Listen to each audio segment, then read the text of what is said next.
Howdys and salutations, y'all! Welcome to another fine Monday. Good way to kick off the week. Let's see where we left off last time. Had a lot of fun, actually. We made great progress on Olivine. For context, Olivine is another OC that we're prepping for Artfight. There's still some line work we need to refine, some tweaks I want to make. Obviously, we need to do, face and so on, and the shield is probably the scariest part, actually. Rare that that's the case. But you can see last time we made excellent headway on a sort of rough sketch. Let's drop that back down to 20, pop our more clean line work on, which once this is done, it'll be pretty sharp, I'm hoping. We'll see. And then, if I can stay on top of things, and if we make a good time, we'll even get into flats and maybe some of our values today, which would be moving even faster than we did with salt. I think. I hope. We'll see. Anyway, I've been having a good time with it. I did make one small tweak while we were off stream, and I'm going to have to tweak it more. I've been messing with this piece a little bit. I think the perspective was wrong, and while it's less wrong than it was, it's still wrong. So, we're going to have to be tweaking the leg armor just a little bit, these shin guards. But before I get into that, I want to maybe chill on exactly how much this is bagging out. I like the big fold at the bottom, but these look like they put the calf into like the wrong perspective. They're so intense. It's just been jarring, in my opinion. So, line weight's a little heavy though, sort of like the pauldron. But since we're at the start, and I'm not too worried about time yet, although I'm sure I will be, we can actually use our vector adjusting tools. Let's see, redraw vector line width.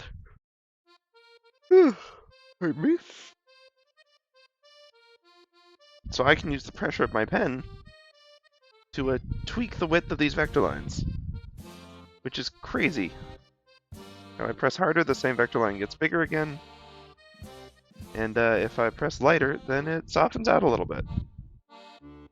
That is a really handy tool.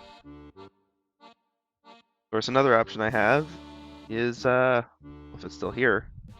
I don't remember that one being there. I remember the vector line width change. Oh yeah, being this one. But connect vector lines is the one I actually want.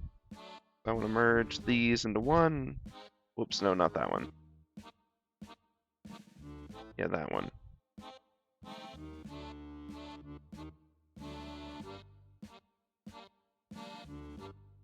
And this one just doesn't want to merge. Okay, then you can get deleted, mate. Get yeeted. But see, this is now all one line instead of a whole bunch of different ones. I could try to merge this little one down here. The little ones don't seem to like to merge as much, though. Like, they'll try to merge with random others instead. Merge these two. No! Oh well. It's good enough. That's some very dramatic Passepartout music to kick us off today, I see. There we go, the legs are less jarring than they were before. And let's just keep this up, keep working around. Obviously we didn't finish this hand. We did not finish that hand, holy cow. But I actually want to do the shield first so I can get a better idea of the curvature of it before I'm doing the handles. Oops, that's not even slightly a pen.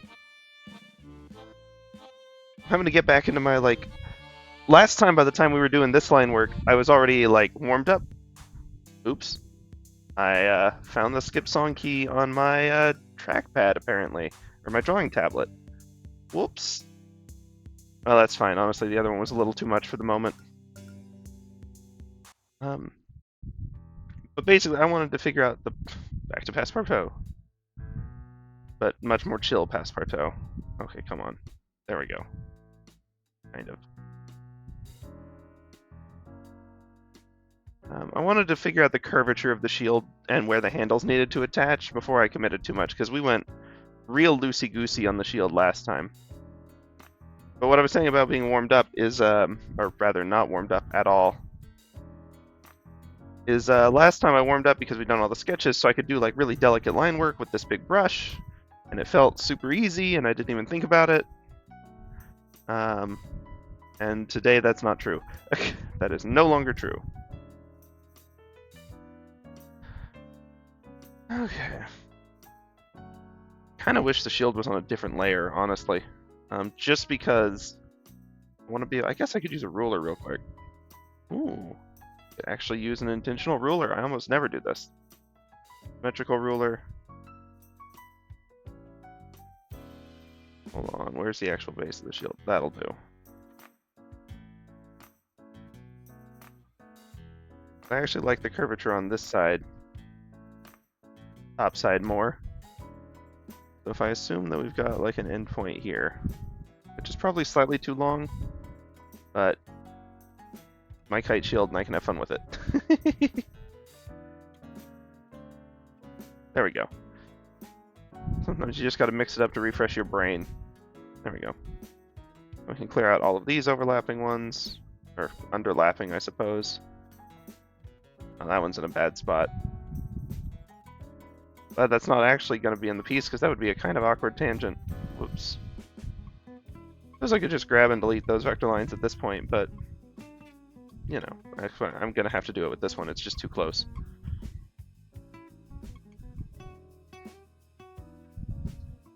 Let's see. May as well try to clean up some of the other symmetry problems on it, too, while we're at it.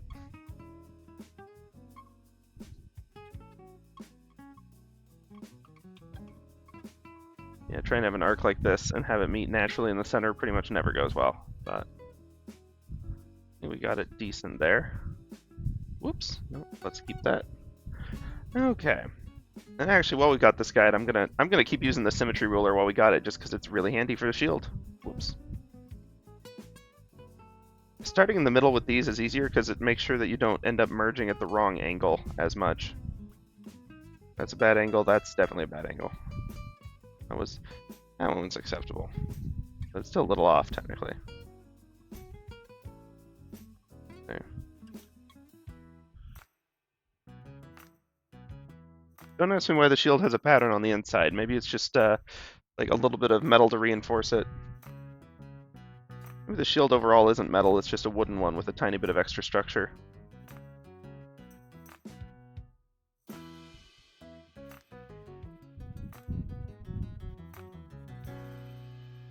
Let's see, now we can clear this arc out, because I don't think we're going to be able to show that depth in a good, like, meaningful way here. We can try to get the wrist straps kind of decent.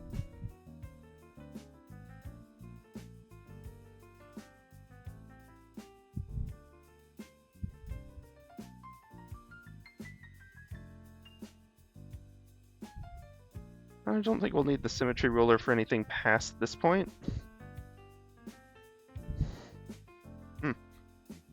Putting this strap a little... Oh, wait, hold on. Am I still streaming? I just got an OBS disconnected warning. Are we live? I'm going to check Twitch real quick. Connecting back to chat.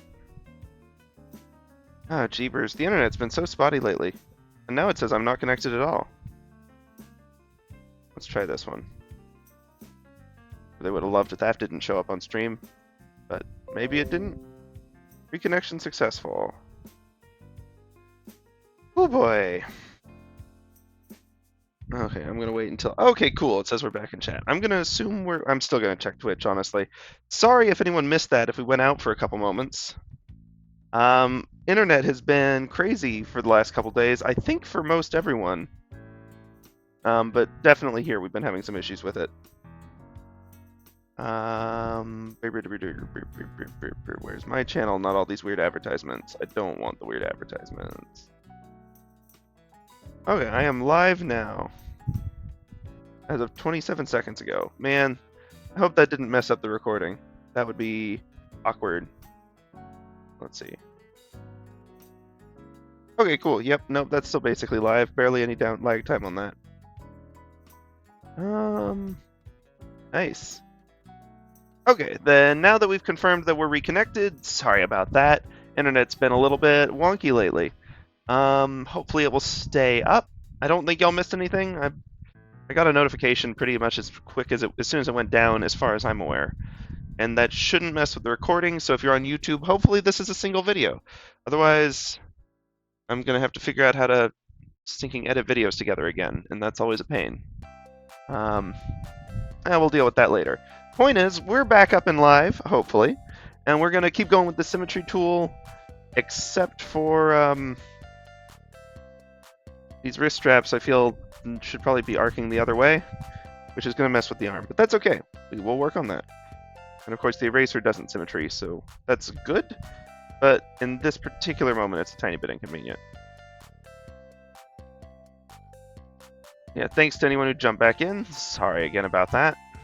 Anyone else been having, like, internet issues of late? I feel like it's been real spotty the last couple days for us, and I'm trying to figure out if it's an internal thing or a non-internal thing. Yeah, I'm going to go ahead and toss any of the non-old line work, because it's not really been helpful for this. Thinking about also our perspective lines, but also the curve of the shield. Wait, that's a little hard.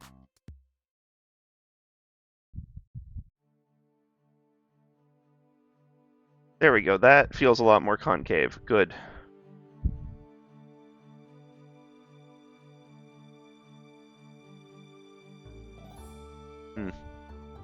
It's going to be a little awkward to fit everything into that, but we'll see. Whoops, I'm on the eraser still. And I think that's probably enough for that ruler. We can let it go.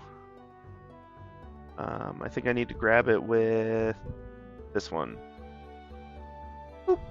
Okay, we're freed from the ruler. When I first started using OBS, not OBS. Holy cow, I am out of it today. Stinking Clip Studio Paint, CSP. That was my biggest issue with the rulers, was I could not for the life of me figure out how to get rid of them once I was done with them. It's like, well, I guess I just have a symmetry ruler for the rest of this art piece. We did figure it out a while back, but it's still, like, every time I use the symmetry ruler, there's some part of me that's afraid that I'm never going to get it to leave.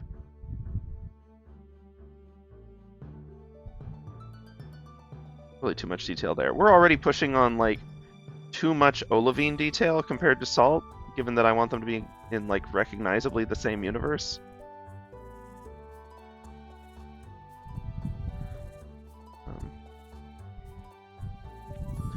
Like, that's definitely going to be an issue.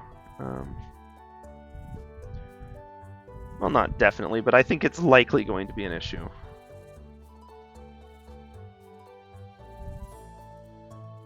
Still, for now, we're okay.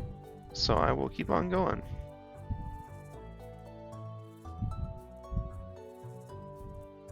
We'll leave the handles there. Whoops. And I think that's reasonable enough for the shield. If we want to get further... Whoops, sorry about that, too. If we want to get further into details on the shield in terms of giving it depth, we're going to have to do that in the lighting and shading phase, which will be after this. If we're lucky, we'll get to that today. But don't forget, we still have the spear, and we still have one important thing that we haven't touched on yet, which is the reverse pose.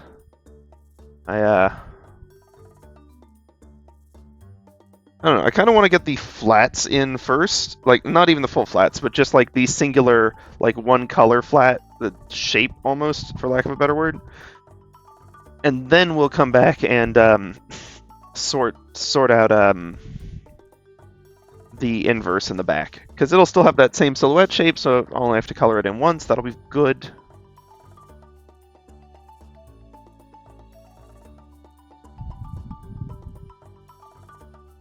Ears are so fun because you can basically just throw whatever shape you want in them and you're set. Like, people's ears are so... They're not... It's not like ears are all, like, magic and unique like cow spots or thumbprints, but there's so many, like, little details and there's so much variance in it that, like... And we just don't use them to identify people. So, like, your brain will just sort of accept whatever squiggle there. They're just like, as long as there's something. You know, as long as there's something, this is fine. Let's see.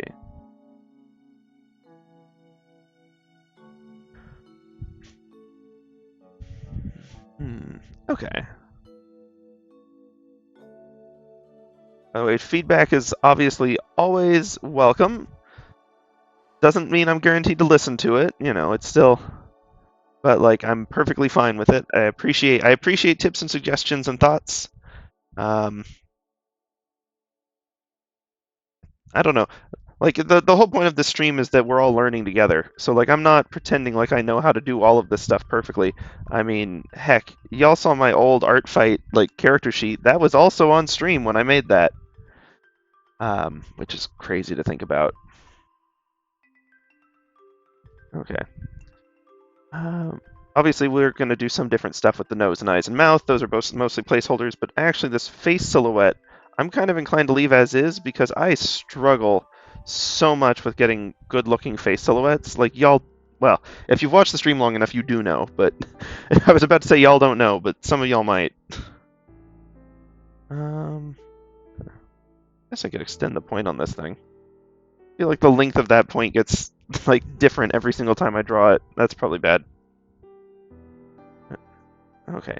I'm never going to recreate that arc. I mean, look, what I could do is sit here with y'all and keep trying to recreate this until I've got, like, the perfect arc.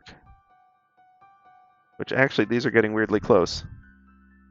Well, I didn't think that would happen. I was going to go and copy it from the other layer, but I guess we don't have to do that now. It's not quite perfect, of course, but thinking good enough. Oops. Despite the fact that I hit the wrong button like half the time, like when I'm trying to erase or switch tools or whatever, I'm so bad with hotkeys. I don't like using hotkeys in games or art. Like, they're important and they're handy and they speed up your workflow, but I just never can get them into my stinking head. Probably because, like, my keyboard is not stationary. I move it around a lot, and I don't, like, look at it. The whole point of a hotkey is that you don't need to be, like, looking at it to make 6 key combinations. You just react and you're fast. But what it means is that the physical position of the keyboard relative to me has changed. So, like, if it's shifted further to the left, even if my hand is on, like, the proper home row, I still have a fair shot of hitting the wrong key because I move over the wrong way or the wrong amount relative to me rather than relative to the keyboard. At least that's my theory. It could just be that I'm bad at this. Still plenty of time for that to be the actual answer, too.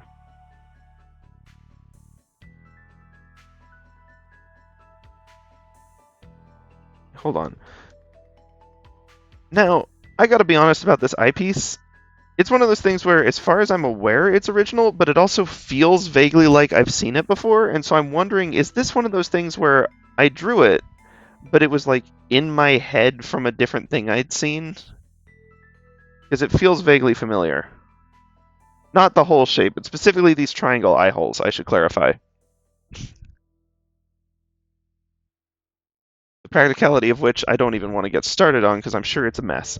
But, but that's okay. Okay, now on the one hand, these are not important details. I really probably don't need to go to the effort of getting this pattern actually right. The quick and easy version is the right choice. However, I'm tempted to try to improve the quality on them each time. This is a bad temptation. I should say no to it, but I don't.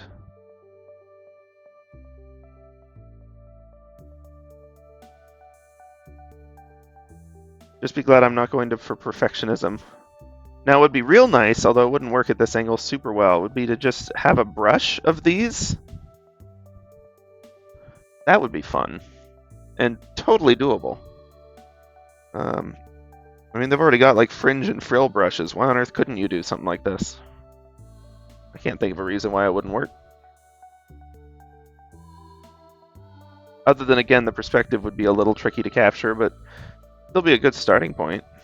And with vectors, you could probably just, like, warp it around wherever you needed to, really.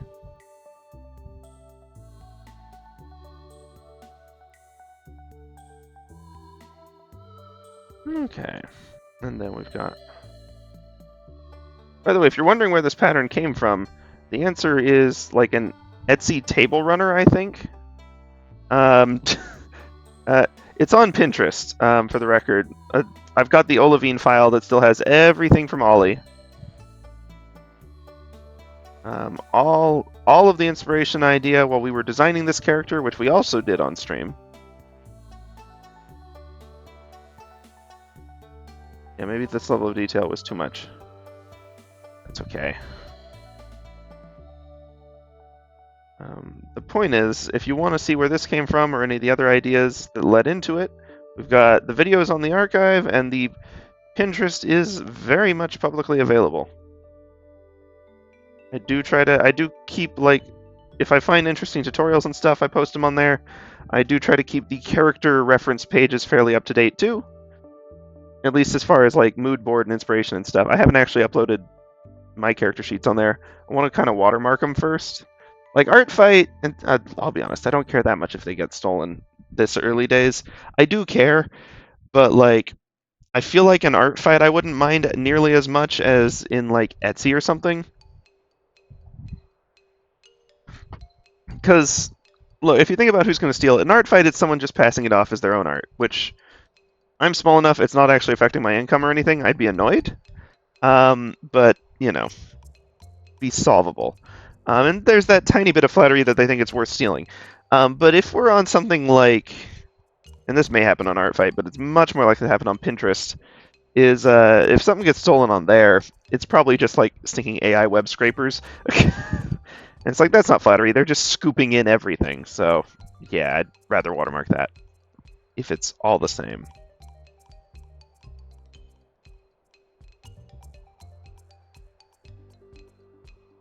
And it may not be all the same. Who knows?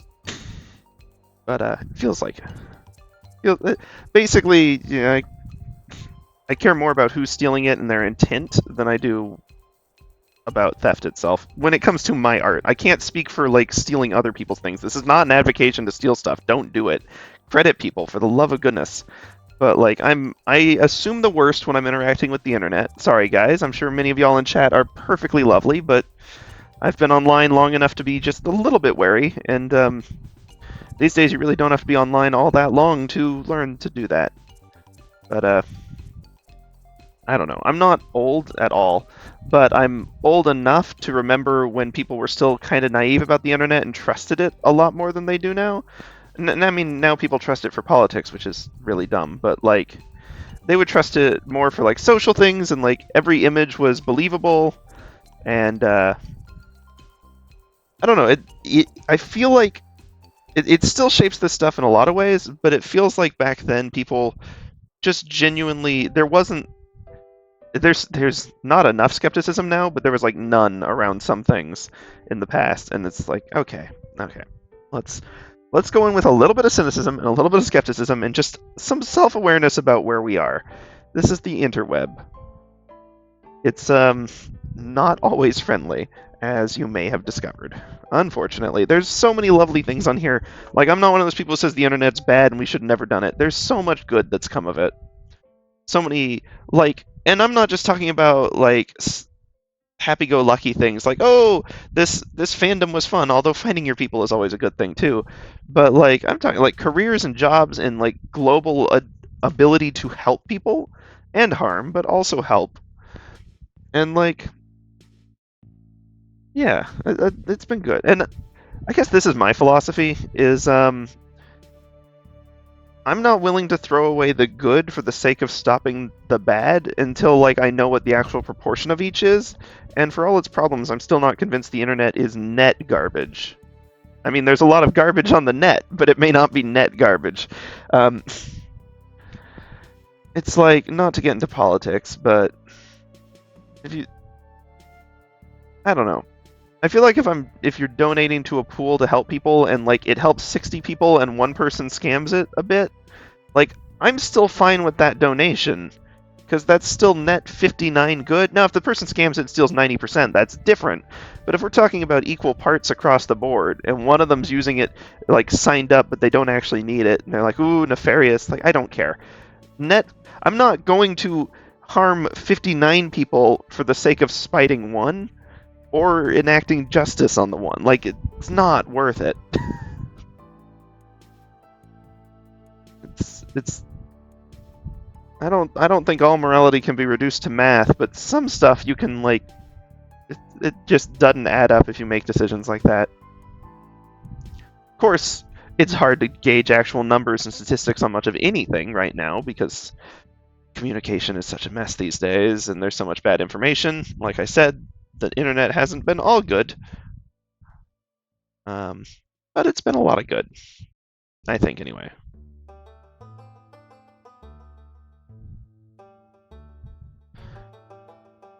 I know I'm fudging this edge, and there probably shouldn't even be a corner there at all, but, like, work with me. I still want to, because it's a reference sheet, I still want it to be, like, recognizable. Whoops. Right, undo doesn't undo the tool you have selected. But I still want this to actually be, like, somewhat recognizable. That said, that does feel a little better on the perspective front.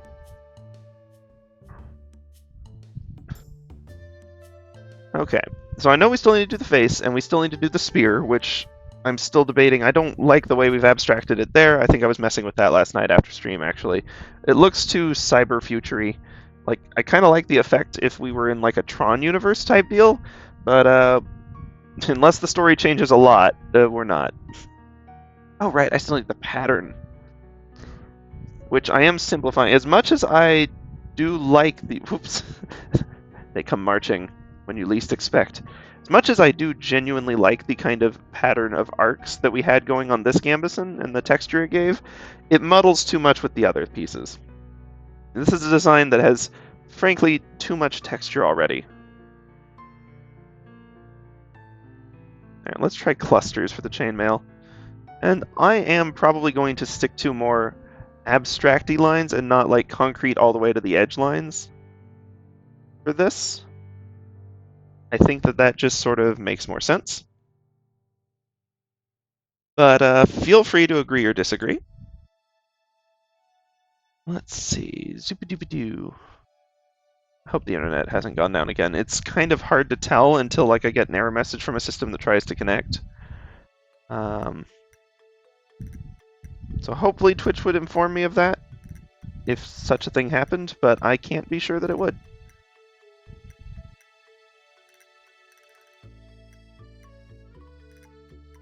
Okay. Got our kind of abstract shapes going there. This. Which I'm still not, like, crazy worried about getting right. It doesn't have to be a perfect square. But I do want it to at least look nice and ideally be closed, and ideally follow whatever warping the fabric would be doing at that phase. So this one's probably, like, be a tiny bit off-kilter. Well, no, I see. It needs to be a little higher up, and then these edges should, like, shift. Probably not that much, but, like, a little bit. A little gentle wave to show that the fabric is, in fact, not quite flat. I'm seeing that without the sketch layer. It's not perfect, but it's fine. I'm sure I'm going to come back to this again. It's in such a focal spot, I'm definitely going to end up at it again. We can always move it out of the focal spot if it gets bad enough. Okay, so then spear and face. And now, I kind of don't like having the spear along the bottom. There's a part of me that really wants to have a, like, accessory page for Olivine that's just, like, views of, like, the knee armor plating, and the visor, and the spear, and things like that. But I don't know if I'm going to have the time or energy to do that part, so I'm going to hold off for now. And then once we've done the colors, we can come back if we want to go do those as sort of like bonus things. Because I don't think any of them are going to be a crazy time commitment to make. I just don't want to run into one of them ending up being like a terrible mess to try to create and getting stuck on that. So, okay. So focusing on the face, and then, no, I'm saving the face for last. Honestly, this time not because I'm afraid of it. Maybe I should be, but I'm actually feeling fairly confident on it right now. We'll see how that pays off in a few minutes here. Dang, I am, like, proper happy with that hand. Is it perfect? No, heck no. I mean, these three fingers are abstracted almost out of existence, but, like, it looks believable and in the right pose. And, like, kind of interesting. I'm happy with that.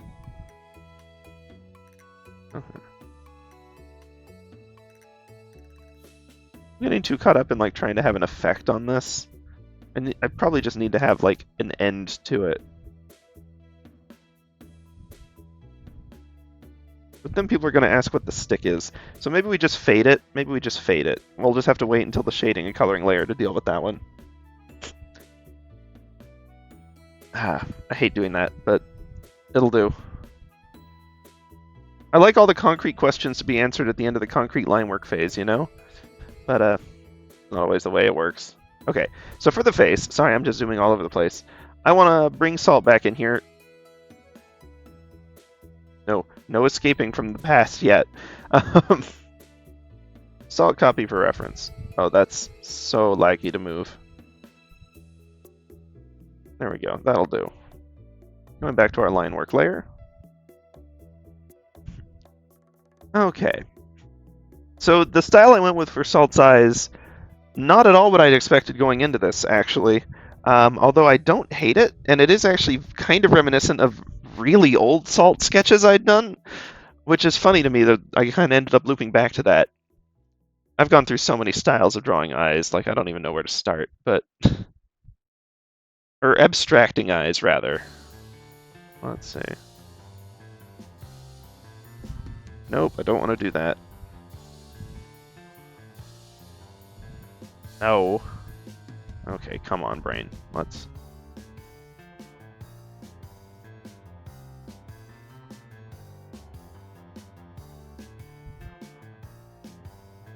Oh, maybe just having the nostril will be enough to give it a little bit of depth of its own. I don't know. I don't want every nose I draw to look the same. There's genuinely so many options with noses, it would feel like a shame. But one of the problems with noses is that they, for whatever reason, seem to be a focal point for stereotypes. And so I feel like the way I draw noses is more of a minefield than like even the way of drawing like eyes and mouths, which is so weird. But like just seems to be the case. Okay. No. We could go with that. We could go with like, 'cause I kind of want her to have like not crazy eyes, but not the same style as Salt. I like Salt's a lot. I don't think they're gonna work for Ollie. It's like, I don't know.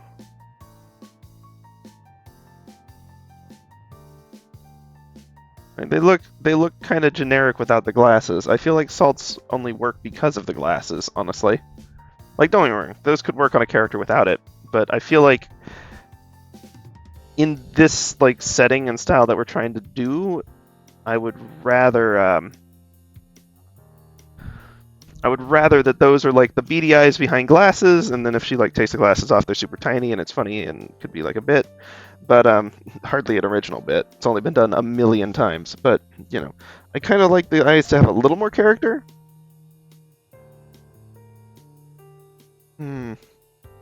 So many options. I've got just like a sketchbook full of studies I've done of other artists' eyes and like how they abstract them, and there's so many different things you can do. There's so much flexibility around them. And it like really cracks me up, like how versatile they are, and yet how much you can still just like totally mess it up. Well, I mean, that's still recognizable as an eye. Just stinking bad for this style.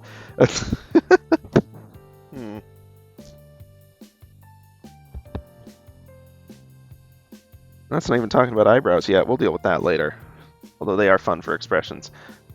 I feel like it's a shame that I've got so much of this so close to Ollie's. Like basically a lot of Ollie's forehead is covered, including a lot of eyebrows. So I kind of, and there's kind of almost too much detail to do the floating eyebrows. But I want Salt to annoy her a lot. I kind of want that to be their dynamic. And one of the best ways to show annoyance is through the eyebrows. So I'm like, oh, that should...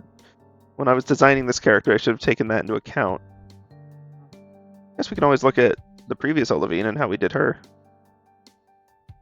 Okay. Nose style could actually match somewhat decently. Eye is probably not what we're going to want to do on this one. I mean, I thought about it, but it just feels like, especially with color, and you get like the pupil in there, and you're getting a lot of detail. Is that really what we want? Maybe it is. But it feels a little heavy-handed. I mean, that's a line weight issue. But it does still, I still feel like it's going to end up being a little heavy-handed.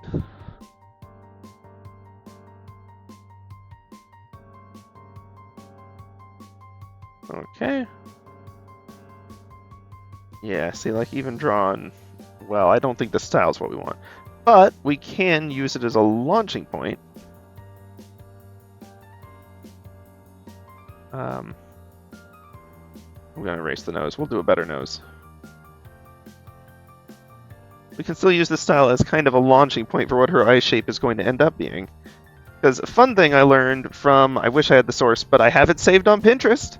If you want to check out the miscellaneous guides, I'm pretty sure it's on there, is that you can kind of just make eyes out of whatever shape you want. And I remember, like, I loved doing triangle eyes as a kid.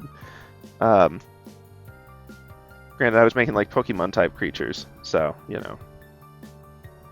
But, like, depending on how you add the details, you can really make a fairly believable eye out of almost any shape.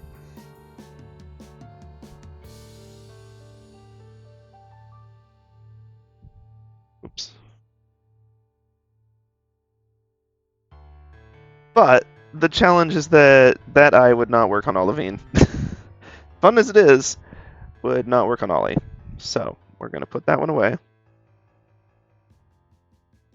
And heck, you could get someone like Stinking Houses for eyes, and it would still be doable. You just gotta, like, balance your line weight right. This one would be a little tougher, but it's still...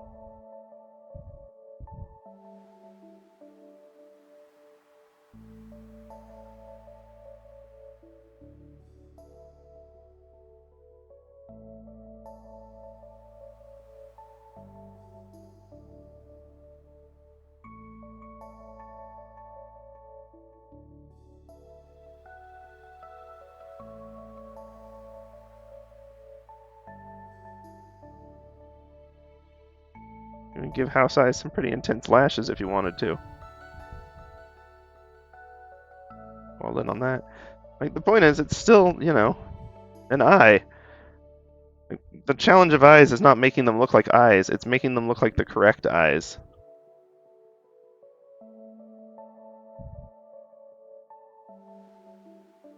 That said, I kind of don't hate that nose.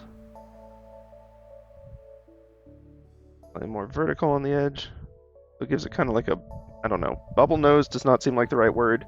It feels like it implies snot that I don't want, but like, I don't know, slightly more rounded than Salt's, which is a little more pointy. But then I just need to work on the stinking eyes. And my goal is to simplifies. That was a terrible pun. And not worth it. That looks like it's going to be stinking Lenny face eyes if I'm not careful, which... I don't know. Never was that funny to me. Never really got why that became a meme. But to each their own.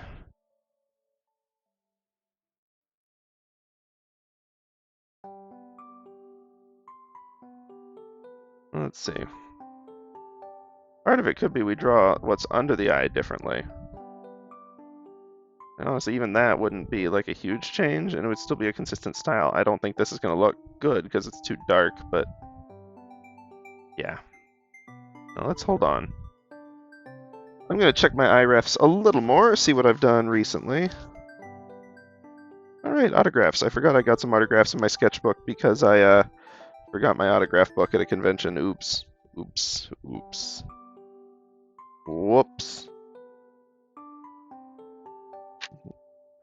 Oh, other problem with those eyes, probably the bigger problem, is we're in stinking 3/4 view, and if you add any detail at all, you're gonna run into the risk of accidentally chucking yourself into not 3/4 view anymore.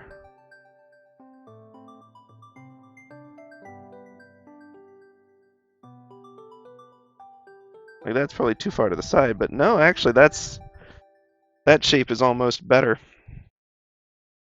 Because the eye is basically like I don't know, an orb sandwich skin layered over it and like inset in the skull. Like, well, hold on. This is not exactly right, but you're dealing with this part, which is why from the side you end up with eyes that are shaped more like this triangle bit. Whereas from the front, you can get like whatever weird width is coming out and all the different shapes people's eyes have. And from 3/4 view, you get complicated. Honestly, it's really that just like one edge kind of squares off a little more. The degree to which it squares off is kind of up to you. And one edge sharpens a little bit. Once again, the same. And for the record, I don't mean that you can just like make up whatever you want and it'll work. I mean, you should probably like think about what your end goal is, what you're trying to depict. Circle's also going to shift because you've got kind of like this center point that shifts further and further over to the edge.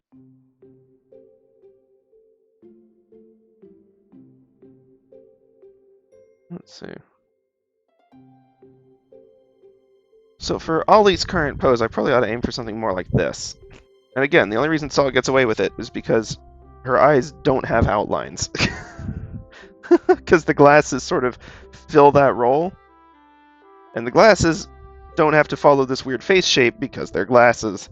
If they did follow the face shape, that would be a really stinking weird pair of glasses. Okay. Here, we'll put this away. Funky patchwork of lines. Oh well. Zip. And we're also going to put this away.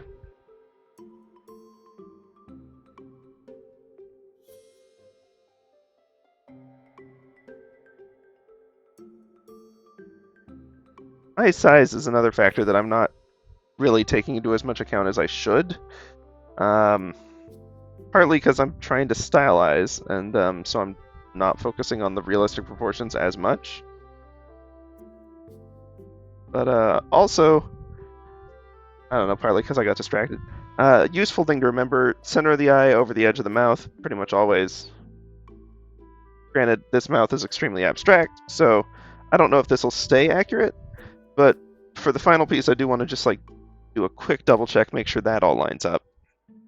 Okay, let me actually, I'm going to crack open Pinterest and pull open some side face eye views. Just to make sure I'm not being dumb.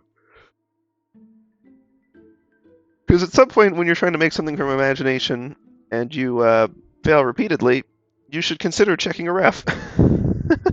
Don't just keep running your head into that wall. The information may just not live in your brain yet.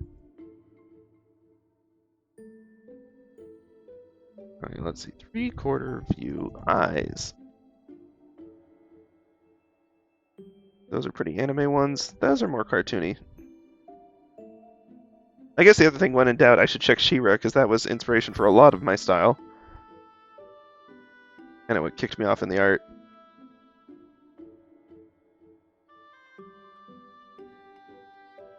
And eye sizes. I could go with a larger cartoony eye size, actually.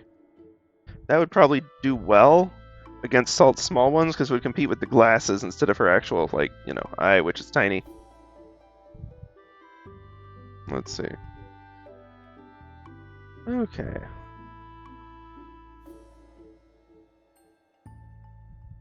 Okay, so we'll test like light on the bottom. And we can go with like, she's supposed to be a tad more stern at times. We can go with something a little sharper.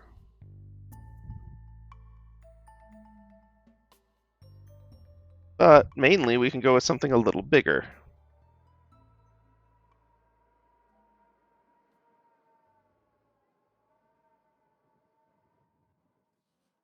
Nope, looks too pitiable.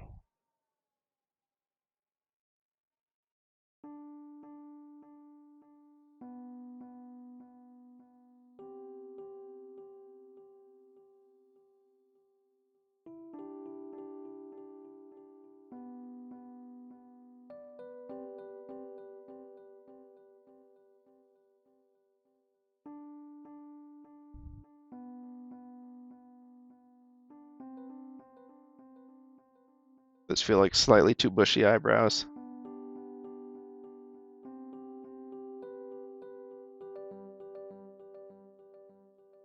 This is a vector line. I'm still very much just experimenting with the eyes. Remember when I said I didn't feel that worried about the face?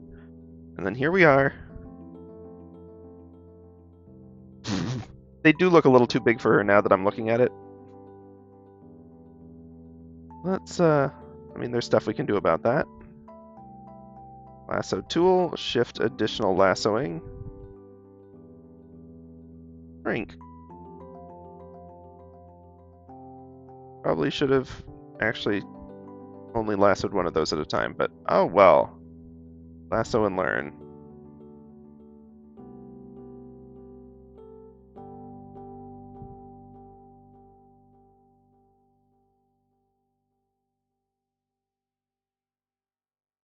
Well, they look less like giant watery sad eyes, like puppy dog eyes, but they still aren't quite right. I think partly due to the lack of iris.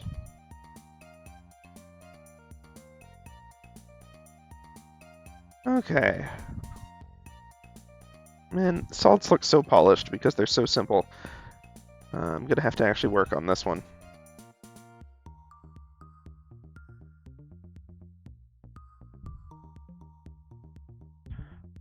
I don't know why I'm saving these and not just trashing them, but you know, there they are. A little herd of eyebrows. This eraser is a little bit too big. There we go. Still too big.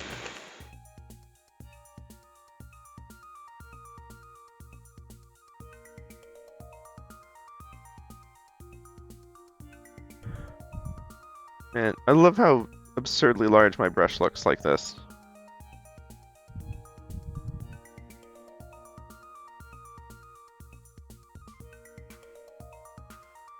Let's see. So I'm sure I've talked about this before, and I'm sure it's probably a bad idea to talk about it on stream/VOD, but I've been trying to watch less YouTube lately. It's not that it's a bad platform, and there's plenty of entertaining stuff on it, but I have found that I like watching one video is usually fine, and I feel fine afterwards, but I am incapable of watching just one video, and I always end up feeling like I end up feeling like I have no free time because I just burned it all, and that's really stupid. I don't know. I have a job in streaming. I don't have like infinite time to do other things that I want to do in life, so I tend to really value my free time when I have it. Oops. So it makes me when I see myself wasting hours of it, just don't get me wrong. I love the Game Grumps. There's nothing bad about like what they do. Their content is fun and good. But I'm losing my life to it sometimes. And it's not just the Game Grumps. They're the one that always pulls me back in because I really enjoy their stuff.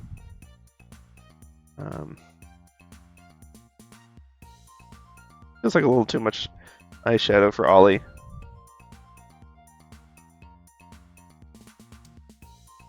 We could always go with the just solid eye color vibe. That's always an option. Or we can go with big pupil. Don't like big pupil. Not on this. Now let's see. There's a few options we could do. This is an expressive face, but it's not really the expression I'm going for. Looks slightly dumbfounded and confused. Ollie would probably not express that so openly. And the fact that I can yank just line... Oops, I needed that one. Oh, dang it. No, not that one. Yeah, that's the important line. All these other ones... Get the heck out of here, please. Yeah, even you.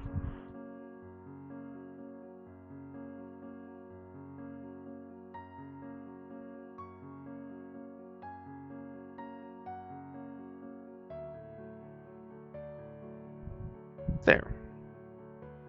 Now, instead of like 16 broken vector lines from an eye overlap, we're down to about 2, which is slightly more reasonable. Now, other option we could do with this, I mean, there's the classic copy it, Go to this version. That's the whole piece. I guess I have to go to edit for this. Edit, transform, flip horizontal, drag it over, and then horizontally resize and shape it, or else it's going to be a right mess. Okay. I want this one to not scale or rotate, to free transform. Do that. Put it over here. Mark it as OK. And scoot the pupil over a little bit to match the direction. And actually, that's not the worst.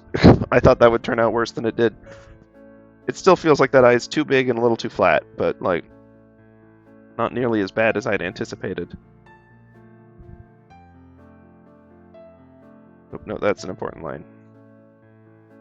These super heavy eyebrows that I'm not going to be able to shade or anything because it's just a line are going to come back to haunt me. I'm sure of it. But that's okay. I'm going to go back and do the redraw vector line width. That's not the vector line I'm trying to redraw. Okay, cursor, why are you way up there?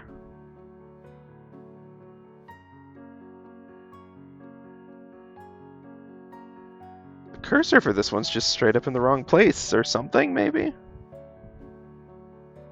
That wasn't even the right layer. Oh no. Oh well, I suppose none of those were technically the right layer. Okay, that explains some things. Okay.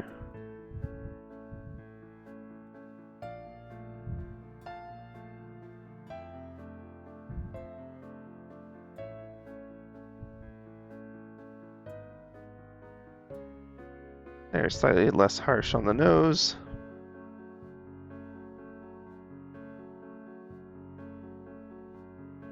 Okay, see, I just want like one of those. I want it to be like...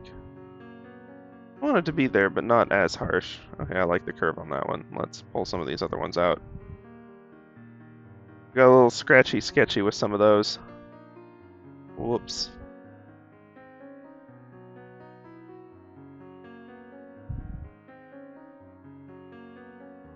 And now I can use the pen to basically just adjust the width of them, which is really nice. Because there's only one of them instead of like 16. Not that hard to do.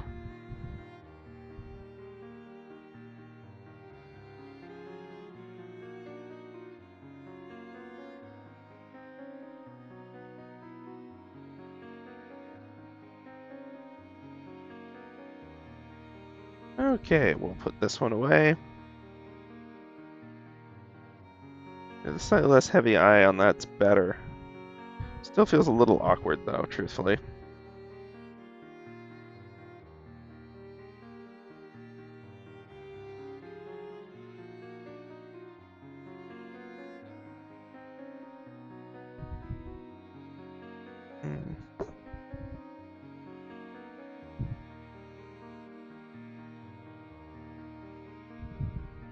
I'm trying to remember. There was another way of doing it that I'd experimented with a while back that I don't think I'm gonna...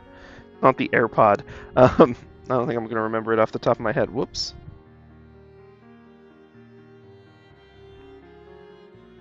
I'm gonna have to do some cleanup on those. But I think what would be smart at this point is actually for us to take our pause real quick, and then we'll come back, tweak the eyes a little bit, and yeah, we're gonna go from there. Once we get the eyes going, I think we're on to flats. So we're actually making pretty good progress today. I will see y'all in just a few minutes.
Howdys and salutations, y'all! We are back!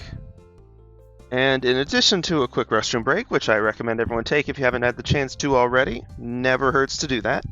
Drink some water, stay hydrated, but don't stay too hydrated, you know? And, I also had a chance to actually look at some IREFs a little better.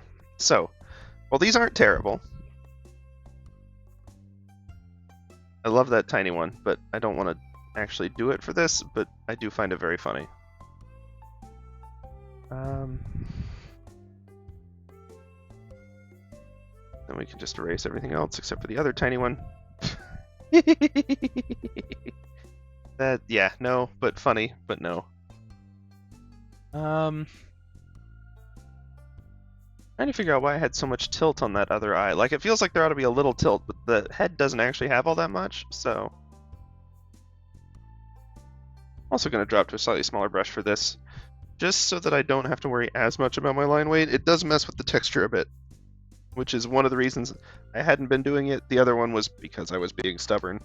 But yeah, so let's try a few based on She-Ra characters, just to sort of see what fits. I don't think all of these are going to fit, but it should at least give us some, like, eye concepts that are interesting and a similar detail level to what we're doing. Let's see, so this is more of like a Catra type eye, which I don't hate, especially if we had color to like sort of fill out the shape a little bit. Kind of like, I like the solid pupil. Whatever we do, I'm really, like, I'm tempted to keep up with that style. And then, of course, at different zooms, that's going to change.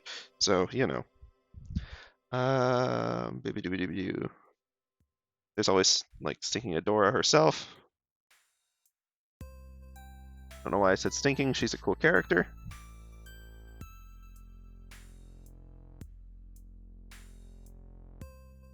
Oh, it's really more of like an edge like that for the triangle. Okay.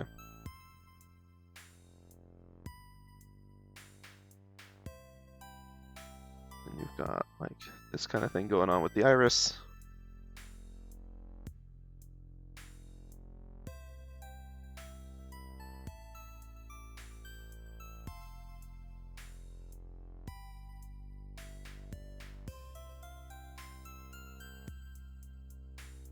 Probably made that closer iris a little too scrungly. That's okay though.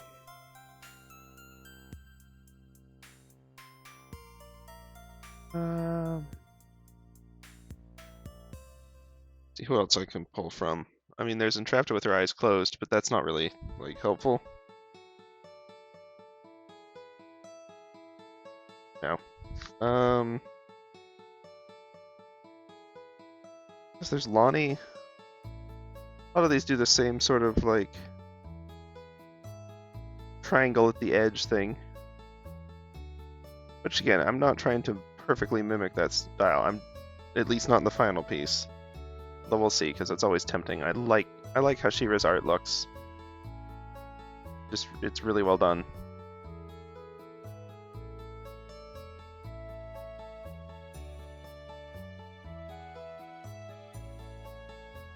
But see, that one feels like it's got too much detail compared to everything else. At least my gut instinct is that's what the problem is. It doesn't feel like it matches, and my brain says it's a detail reason. If someone else sees something else that I'm missing, like, by all means, shout it out if you feel like it. But,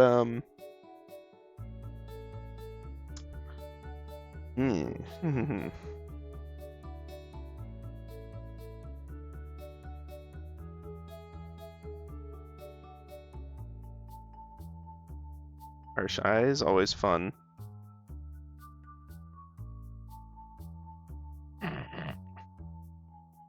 That's certainly a different look. Oh, interesting option. I'm seeing something to experiment with on the nose, maybe. Is, yeah, something more like that, where it's just kind of like a button nose. We'll see. Kind of good to know. Whoops. Actually, not entirely sure how that worked at all, but okay.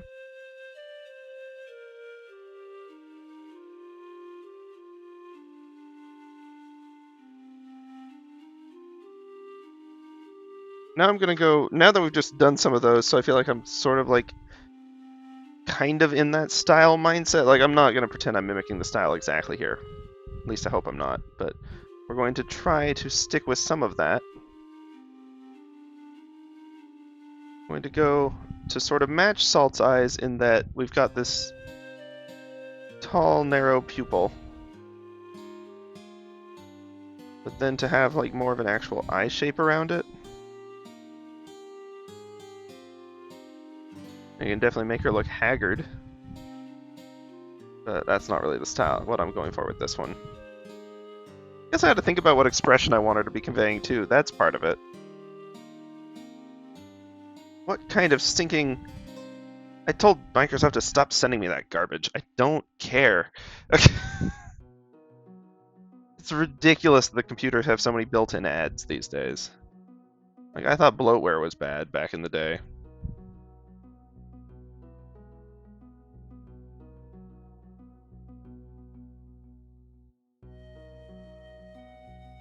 But like now it's thinking like they're like, hey, use your computer certain ways and you get maybe money but probably garbage. Like that's the secret behind all of that stuff. Thank you XKCD for saying this, and I'm sure many others beforehand. But just as a reminder to everyone, no one sends you an ad or a discount unless they think they're going to make a net profit off of it. Maybe they're desperate enough that they need to clear stuff out. That's probably not the case. Most of the time, they think they're going to get net more out of you than if they didn't send it. Like, sure, an advertisement may just be informing, but anything that's like cash back, or like discounts or coupons or something, they are, well, coupons, they get the money up front. That's the benefit for them on that one. But things where it looks like you'll spend less money than normal are designed to get you to spend more money than you would have. And I know it's obvious, but it never hurts to repeat. Okay.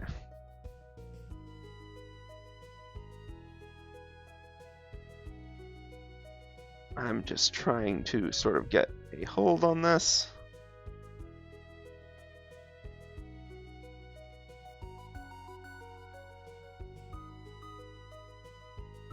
The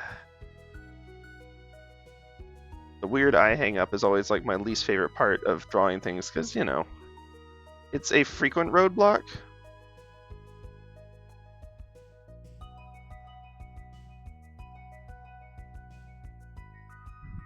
I'm just throwing whatever down at this point and seeing what sticks.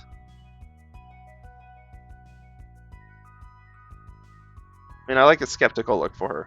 I think that's definitely like the expression I want to go for.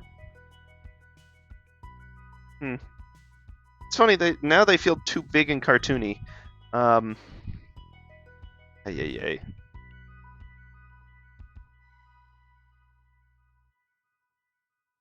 Alright.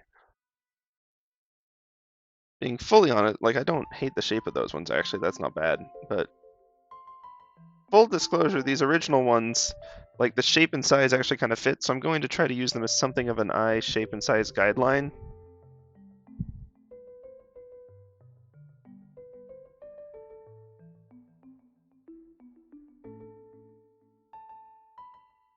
I don't know. Do I want to add eyelashes or not? I'm always thinking torn.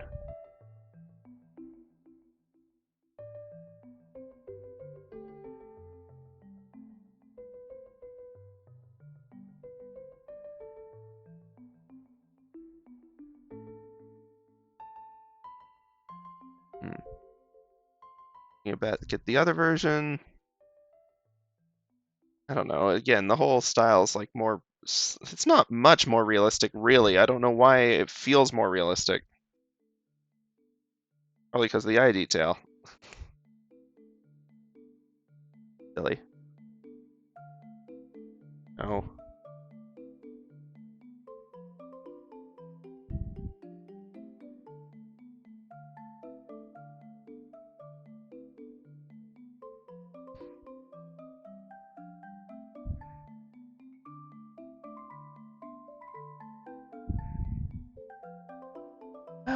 I keep going back and forth on like style and design on this one. I'm feeling very indecisive on it for some reason.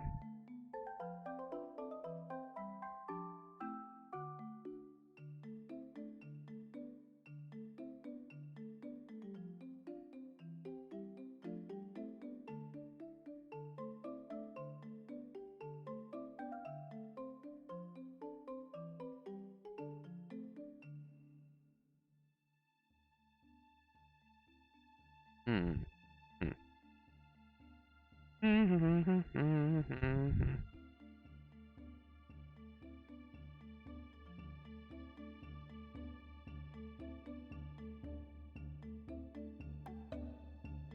Nope, too Fluttershy, too, like, empathetic. Which is not that Olivine can't be, but she's mostly going to be annoyed at first. You know, we'll get there, but...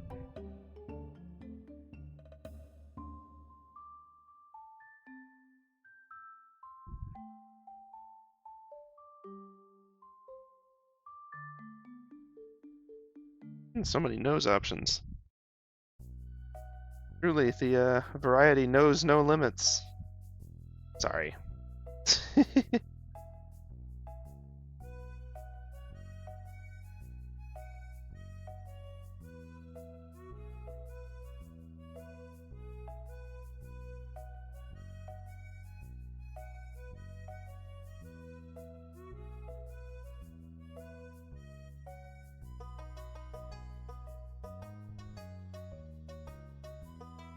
Let's put Salt away for a second.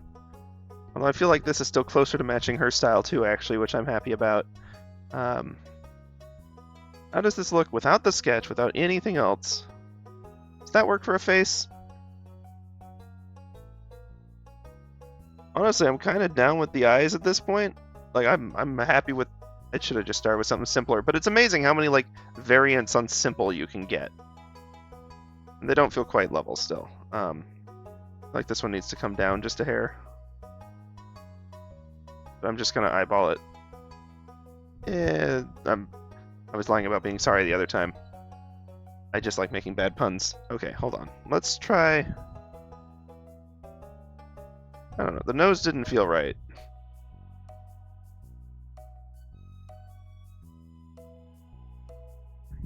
Actually, in that it literally felt maybe too far over to the left with the new eye position. I'm kind of missing the upswing it had. And without. With. No. What if without this?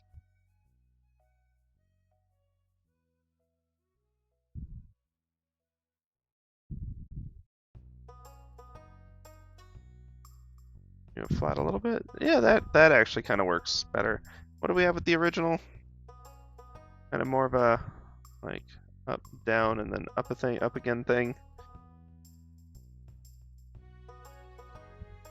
I mean, not that. Funny as that is, no. No. 3/4 view, of course, is going to change some things. But yeah, I may leave it as that and then just try to smooth out our lines a little bit. What this means is that we can take those two old version eyes, and I'm just going to dump them in a folder.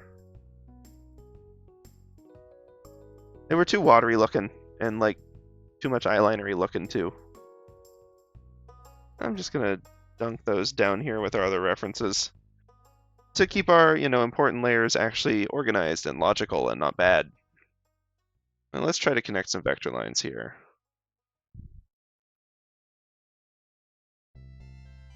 Okay. There's always a risk because sometimes it, really messes them up, but like whatever's happening here, I'm gonna have to untangle some things. There we go.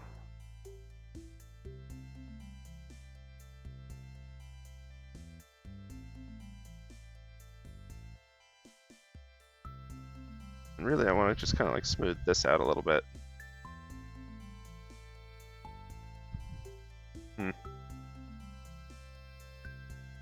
Let's go back to...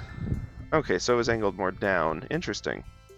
These are the two I really want to merge, just because I want that joint to get worked out. This one, less important. I can just like manually move some of its lines around, tweak the vector.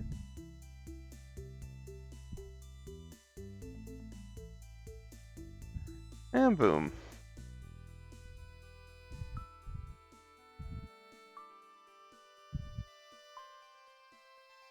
The best face in the world? No, but it'll do. It'll do. Yeah, we're trying to get these ready for art fight, and that is reasonable enough to be believably Olivine.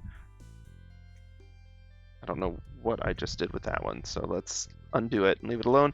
I'm kind of actually digging this chainmail texture with the scattered ones. I like that, and it's not too busy like the old one was. Whoops, nope, nope. See, I always get my hand on the wrong, like, Control Z becomes like Function X, which is what does that. Like, I end up one section over to the right for some reason. Gotta figure out what causes that. Anyway.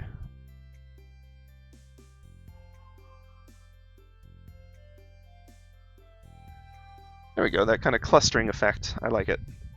Now, if I was really thinking about shading and light, I would actually put even more effort into that clustering effect, but we're not going to worry about that right now. I think I'm going to call it, like, obviously there's still tweaks you can make. The leg guard could still use some work. We're fudging perspective on it, definitely. It probably ought to be more like a, just one side visible thing. Like maybe a tiny bit on the other. But, I don't know. Where's the fun in that? We can always come back to it if we want to. The bigger thing is I'd like to keep moving because as much as we're making decent time, we don't have infinite time until, art fight starts. So, and we'll deal with the spear. I guess I ought to deal with the spear line work at some point. But let's do actual, like, that won't take long, and I want to do something else to refresh my brain. I'll be honest. Oh, that's what I ended up undoing. Not how you spell that. Okay. Did I even call this a flat? What did I call it in salts? Like this? Did I even have this as like one layer? I had the flats. Oh right, salts whole folders like hidden. Oh boy. Okay. So not even base values, but the straight up the flats. Okay, yeah. And that's what we'll call it again.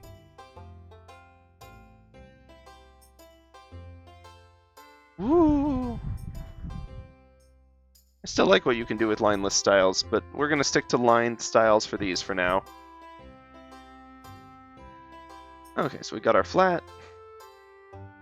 And step one of the flat is we're going to take this color scheme, and we're just going to fill the whole darn thing. I will come back through and do a nicer fill with a brush here in a minute. Clean up loose edges, make sure we get anything else, but like the point of the flat is just to give you a foundation to like work with. It's not, this is not going to be visible in the final piece, almost certainly. I say almost because you never know. Sometimes I like to reuse and adapt things, but not really what I anticipate this one getting used for. Whoops. That's the reason you see me pausing every once in a while to like pick up my fill bucket, is because if I accidentally fill the whole page, I don't want that undo to undo stinking everything. And I also don't want to have to manually erase the entire page. Both of those options are terrible. Okay, so first off, as far as silhouette goes, because this is a... rats. There we go. This is not a bad time to double check silhouette and stuff. Head is actually pretty visible and clearly defined. I'm happy with that. Shield is visible in this pose. Obviously the spear will be. The leg pieces could be better, but to some extent that's always going to be a challenge with them. Hold on. Really don't need to be that precise with it, but I don't know, I like to get it all properly cleaned in. Technically that fold should probably be colored, but like it adds some interesting texture, so I've been kind of leaving it alone up to this point. I colored in a little bit. We need that one. Let's see, because I want this to go up to the lines, but I don't really want it to go over the lines, or else it's going to be visible in some weird places. So it's an interesting challenge. And then of course this piece right here, which we're just going to have to manually color in, because there's no way the fill tool is going to be able to close that gap. Now we can get the little bit of the hand that was missed, though. It's always interesting what the fill tool does and doesn't catch. It feels inconsistent to me, but I think it probably isn't. Okay, we got Olivine. I'm happy with this pose. It was a great pose reference that I'm very happy with from Pinterest. As it turns out, trying to pose things from a reference is, smart and much easier. Okay, so now we check this behind the line work, make sure that everything's still lining up, looking decent. Yeah, the fuzzy spear, that works much better. No weirdness around the edge of it. Nope, the lines are still a clear border. Nice, nice, nice, nice. Okay. Then a couple options that we can do next. Obviously the spear, and then obviously the reverse image. But also we could do our, base values real quick, which I'm actually going to, if y'all don't mind, pull this ollie, this other one we've got. I'm going to pull that into a different view for me. Just pop it out. I can actually probably chuck it in there somewhere. I don't know, maybe not this one. But just so we've got it for color reference and for value reference. And technically, I think this project even was one that we, did base values for first. Now, whether or not we want to stick with those values is, a fair question to ask, but it is not a bad starting point. That said, I feel like there's at least one thing that I do want to swap on the values a little bit with this one. So if I grab our, I guess I can't, I drop out of the other one. Oh, well, we use the same value set, so it's fine. And I'm going to, again, use the fill tool because we're just doing brainstorming stuff right now, and then we can clean up our edges when we need to, but there's not really a reason to work inefficiently at the moment. It's not like I'm not trying to go slow for quality is my point. I'd rather just have this actually sorted out. Okay. I don't even need to have that clipped, really. I'm probably going to want to, because we're going to have to fix some line work edges at some point on this, I'm sure. But for now. But the thing I wanted to change was I kind of like our lighter color being this side. That's how it's always been in my mind. I'm kind of surprised on the other one I went with the darker one. I know we were having a lot of color palette struggle with that one, so I'm sure that was the reason. And then a bolder border. That should match the belt, methinks. And probably the actual squares, too. Keep that sort of a coherent look. Let's see. Question with the chainmail is, do we want it to be considerably dark? Because I actually like the really dark pants thing that we had going. I think that was a good option for this character. And it fits with the weird boot shoe things that we were doing. I don't know. Oh, that's interesting. I did not finish a line there that I definitely should have. We can fix that right now, actually. It's vector lines. Line weight on that's still a little weirdly heavy, but we can technically fix that too.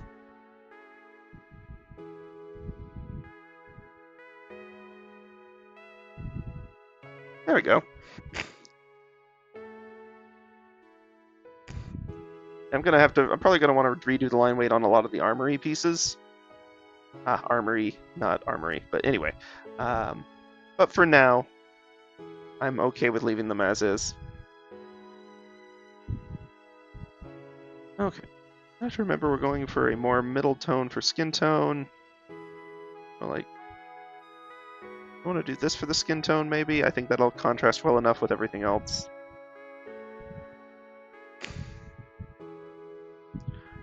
My real motive, just make sure that everything looks coherent. Okay, and then we went with really bright whites for these decorative armor bits. I didn't do it for these upper ones last time. I kind of like the idea of tying all of that together along with maybe even this. Something to think about. Would also allow us to justify that, or perhaps an inverse of it even, with a bright border and a darker interior.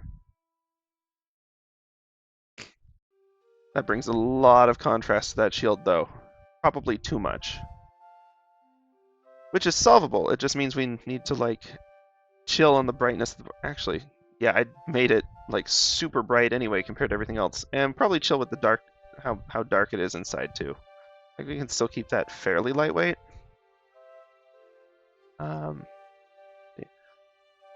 I want to test out if we do all of the fabric in this tone and see how that looks.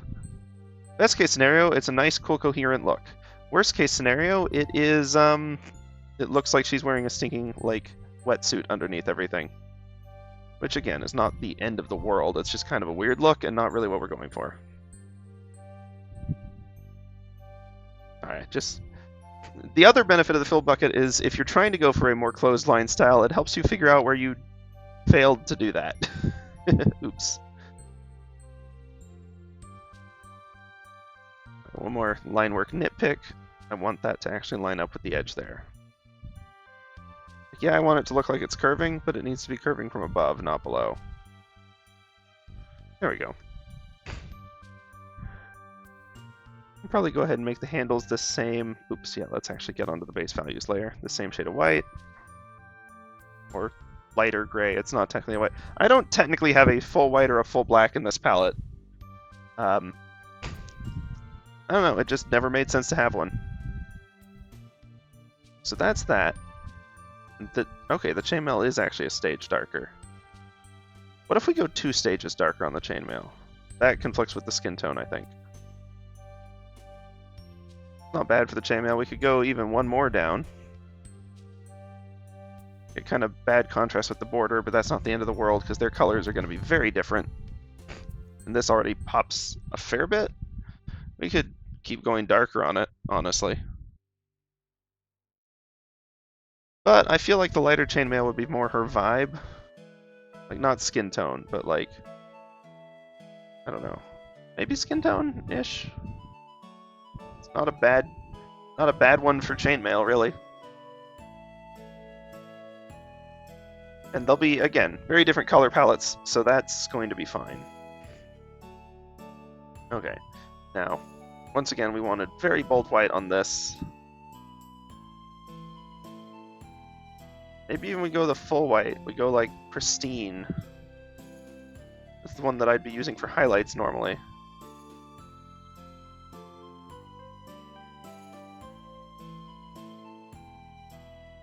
Although to contrast that, we'd almost want the darker, like, actual helm piece, which, actually, if I think about the other places where I would expect to see gold in this...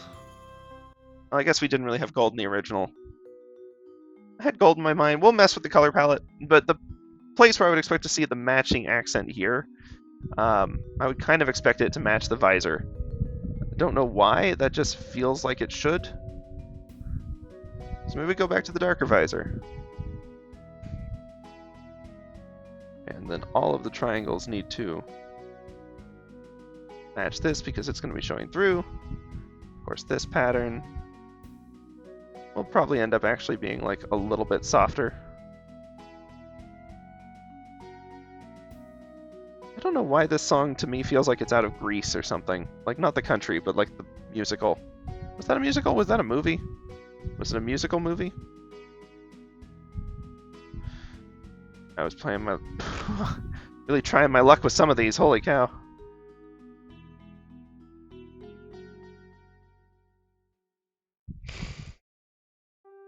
Okay. And then I want this piece to actually be matching for these. We'll see if I remember that, but what I'm going for. Clean up that little edge there. Okay, and then we still got a few things. Mainly the spear, which I don't know. Could probably match the shield color, or it could match the darker shield color. And that would actually... It already does. Okay. That would work well, because you could have the accent, like, bright be the same across both of them. It'd be good to coordinate that. Just like, it's probably why this looks decent to me, is because the accent dark across all of the armaments is the default color. Or default value, rather. If you missed our last streams where we went all in depth talking about value, I mean, I'm happy to keep talking about value, but I suspect y'all probably don't actually want me to do that, trust me. There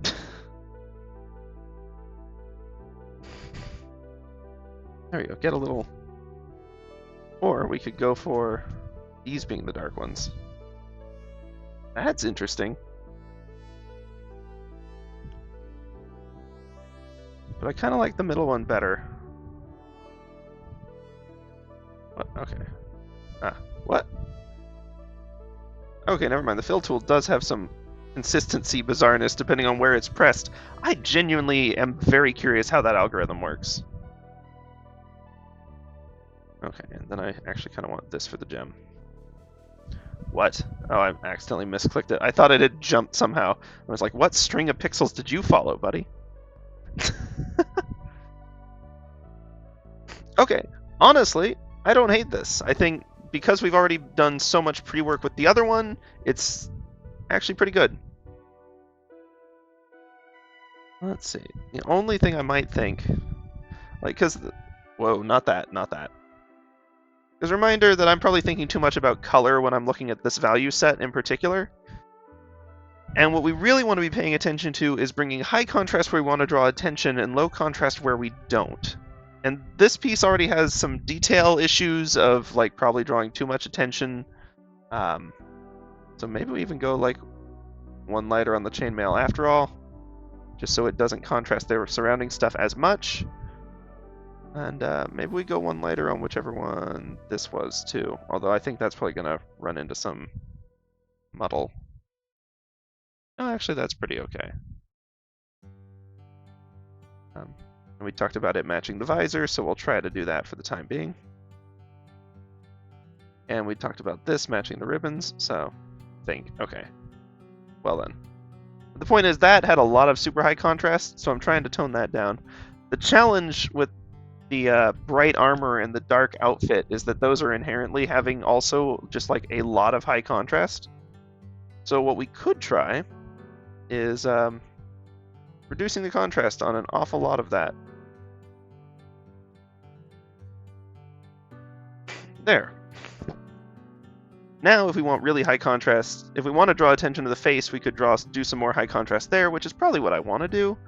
I do want to draw attention to this because it's sort of her focal color scheme, color palette color, so I, want to have that be more detailed.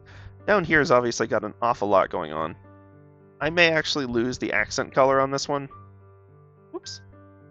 And just, like, keep these consistent. After all that effort, I know, but keeping those three as, like, one deal, I think is good.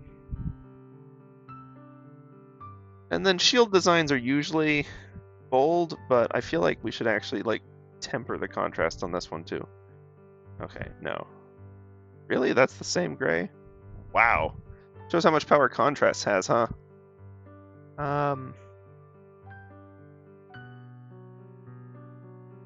That's wild.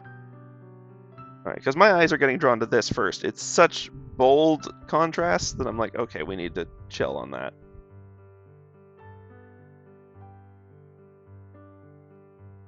There we go. Oh no, hold on. That's a little too boring even, but we could grab this one. Do our accents more in that. We could grab this.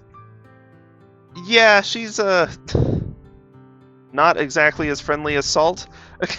You could say that. Let's see. Oh man, we're getting a lot of low contrast stuff there, but that's probably good because this brings more attention back to the stuff going on at the face. It's still got some pop. It's not just like a complete flat blob. Like Salt's was probably, for the most part, too low contrast, although I think her personality makes up for that. But for this one, this will be good. I guess theoretically, like, this could match that too. I'm not sure I like that. I don't hate that. That's fine. Actually, what this would do is allow us to take the chainmail down just like one phase darker and still probably have it look okay. Yeah. Okay, cool. Yeah, Olivine's fun. Y'all have not met her in the campaign. We'll see if you ever do. She's definitely, like, tangential to anything that's actually happening at this point.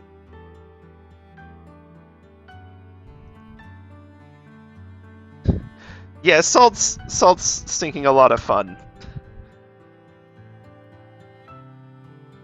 But Salt's also like that kid that you would never want to actually babysit. Because she will destroy the house in the process. Olivine's like the person who has to actually put up with her. Like, I love Salt, but she does cause problems. Yeah.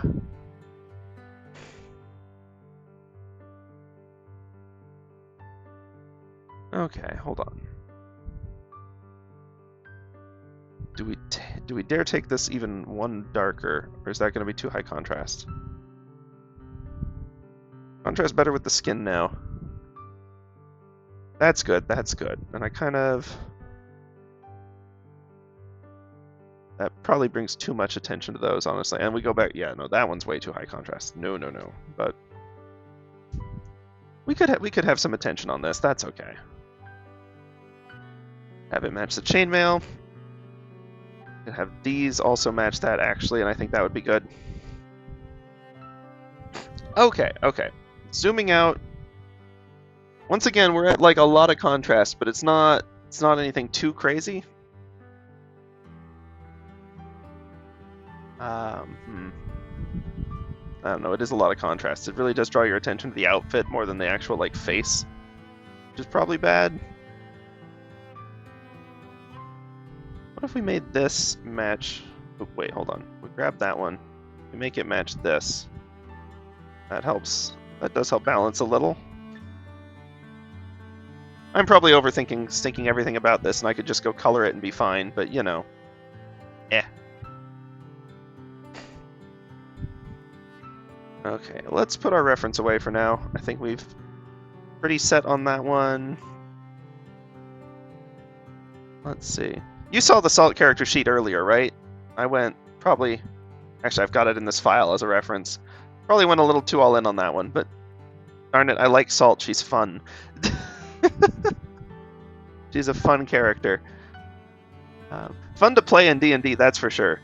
She'd be like a terrible party member, but she's enjoyable as an NPC. At least for me.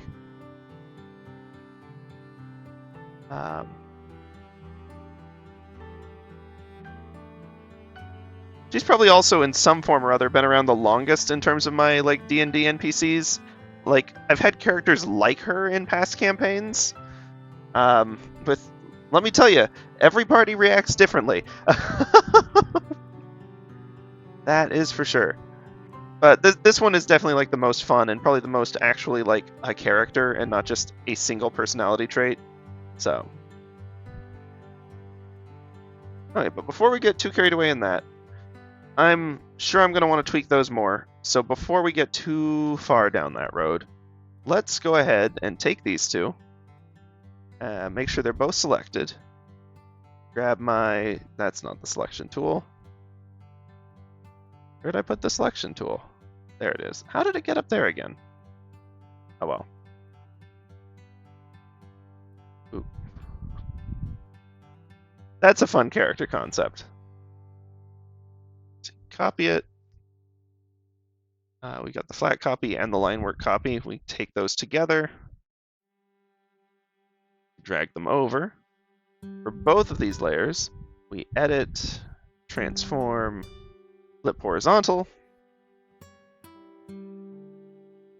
We click OK.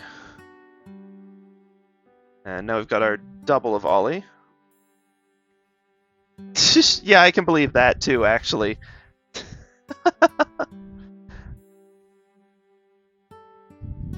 Okay, and then, hold on, I want to make sure I merge these layers. Before I go any further, merge selected layers. Linework and linework copy 3. Merge selected layers. Okay. I like the dude that steals a little from everyone and a lot from the rich. It's equity, right? That's what that means when they talk about stocks having equity or house having equity. That's what they mean. No, but that does sound like a fun character, though.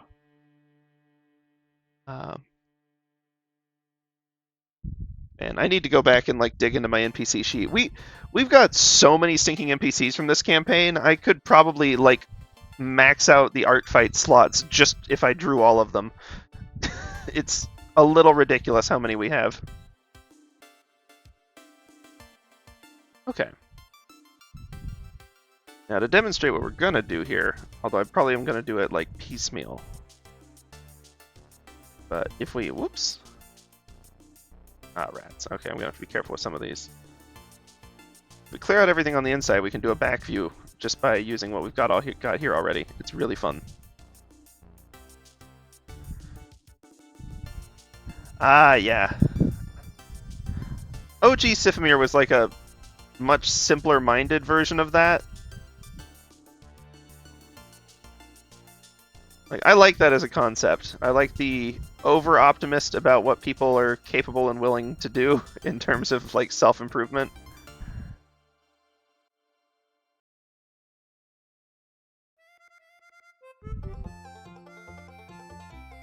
Yeah.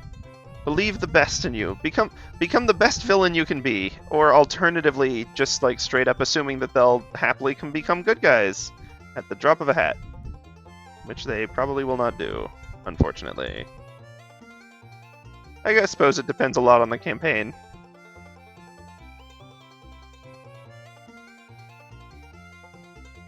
This area is so detail dense.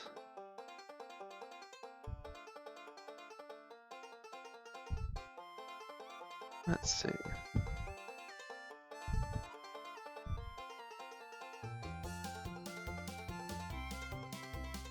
Gonna have to get real creative with some of the erasing in order to not lose important border lines. Not that creative, but a little creative. Yeah, it would help if I didn't just straight up hit the edge, though.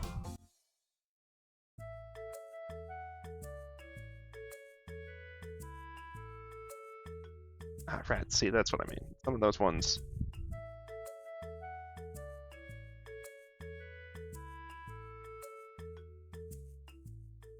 And getting these little tiny ones in here. Then matters of like which ribbon is in front are going to matter.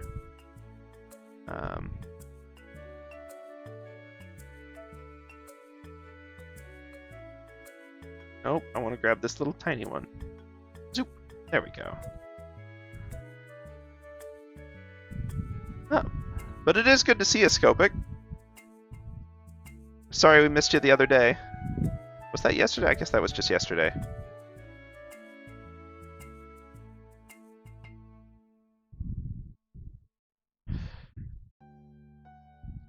I'll be honest, this has been a stinking, like, the last few days have been such a blur for me.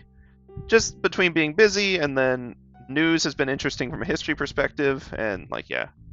Oh, nice! Good, I'm glad you had fun.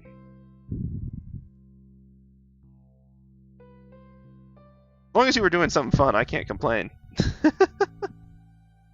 That is very much a worthy use of time.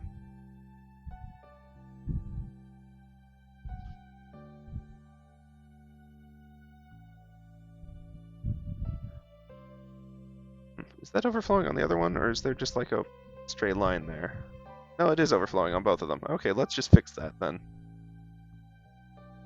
On the flat, I want to just remove whatever's happening here.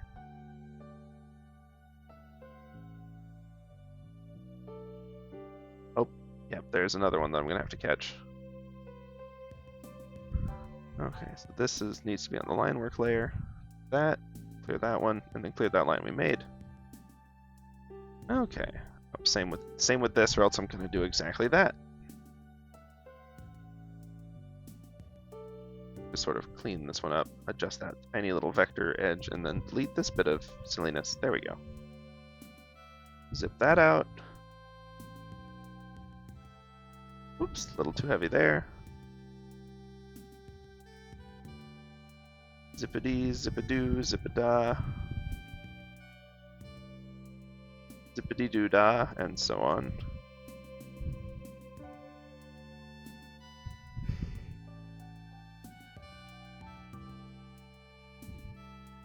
Okay, we're nearly clear.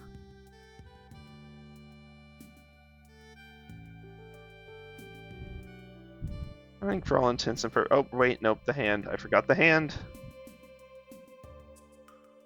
This is like the one where it was the most obviously going to be a problem, too. Okay. Whoops, did not mean to lose that entire line. And of course, that one. Okay, and now that we've cleared out all the interior lines, it'll be easy enough well, easy-ish to do a reverse view of what it's like to be behind Olivine, I think. That's what I've been told, but we've been so three-quartery that it's going to be a little bit of a challenge for me to wrap my head around it. It's made me realize this leg positioning is a little bit wonky. Yeah, Echo Fighter, yeah. No, it's just like Shadow Mario.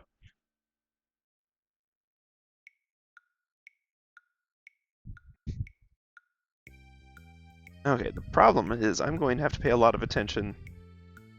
Let's see, so that one, we'll probably come back and tweak those base values again. I need to simplify the values so that we can differentiate stuff with color and not value and draw the eye better. But we'll get there. First off, I'm going to need to figure out what is going to line up with what. Because some of these things are going to be kind of symmetrical, but some of them are not. Let's see, head shape is going to be an interesting challenge.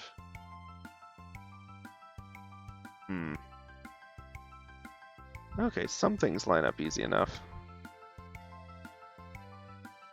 I'm gonna have to actually figure out what the back of this head thingamadoohickey looks like. And where her other ear is. I'm gonna try just roughing some stuff in for now. And we'll kind of go from there.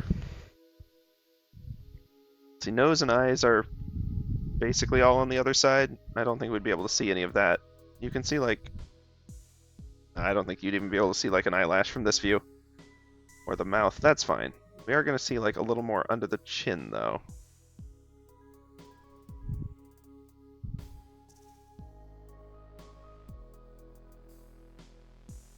I over-undid. I hate it when the undo lags, because it, like, messes up my brain just a little bit. About, like...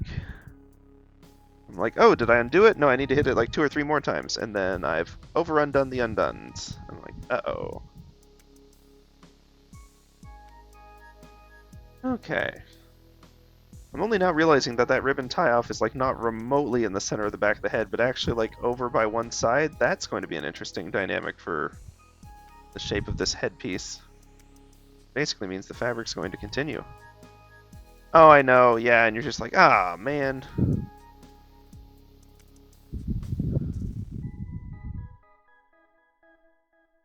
Really? All that, and I still didn't even manage to catch the edge to prevent that from happening. I guess the other thing I know is that I can't really go past that boundary. I mean, I can adjust it, but generally speaking.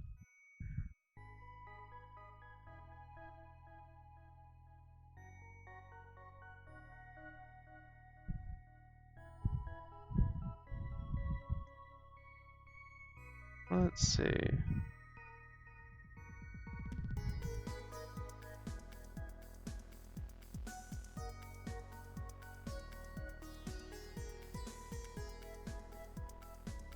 Get like a little more tension coming from that. We'll of course have to figure out how to continue the pattern in a way that works. Man, I did not think about this particular headwear in 3D space. That was a mistake. We're gonna kind of have the pattern. Pattern's gonna go like this. This really ought to like be arcing up.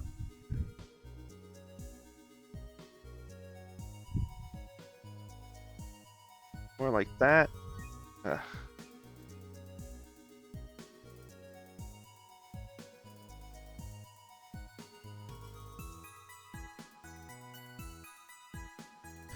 We're definitely gonna have to look at that tomorrow. I'm just trying to figure out placement of stuff at this point. I was wondering if I should have left a few more lines just to make it easier to catch where the edge of things is. Or edge of things are, I suppose. Edges of things, perhaps.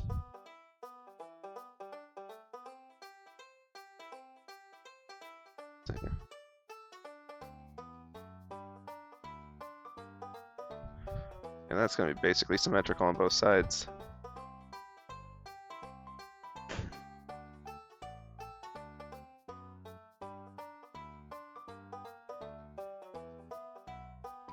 Yeah, I can imagine you get called a gross wraith for doing that. You do like to go after the Twitch streamers in that game.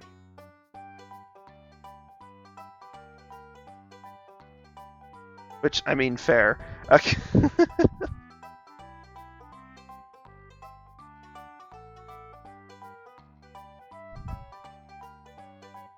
Yeah, I can totally believe someone called you that.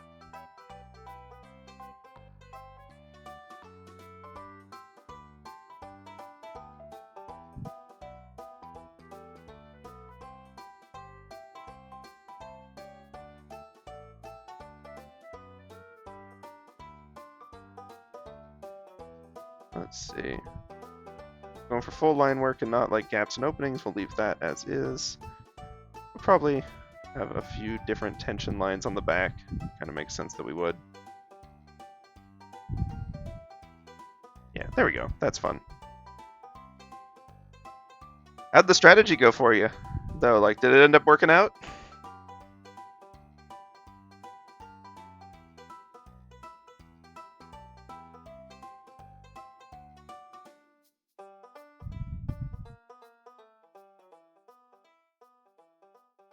Fair enough. Fair enough. Kudos on letting you go. Letting them go. That makes it fun. Mix things up a bit.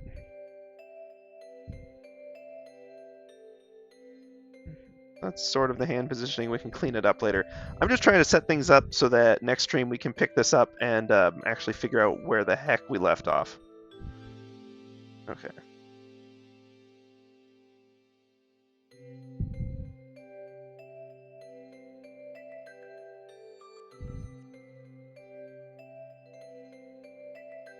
Wait, hold on. Nope. There we go. There we go. Kite shield. Please tell me I haven't been doing all of this on the flat layer. Oh, thank heavens. Okay, good.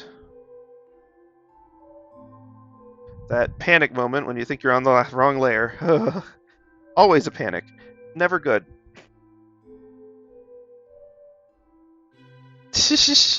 Fair.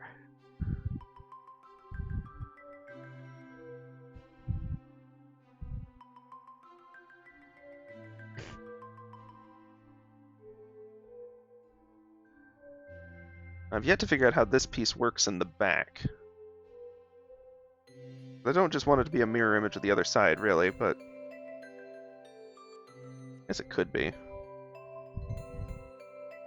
But I kind of like the idea of it actually being, like, less important on this side. Like, the main Gambison, like, kind of chills. Honestly, the front even kind of implies that. This one's more of just like a decorative drapey bit.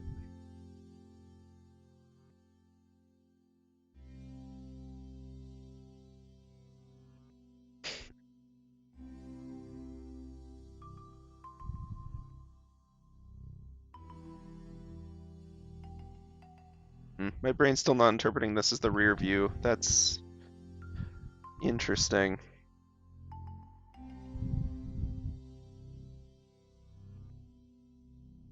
Something I'm missing on this? Is it the fact that this looks like a collar when it's in fact should be like this?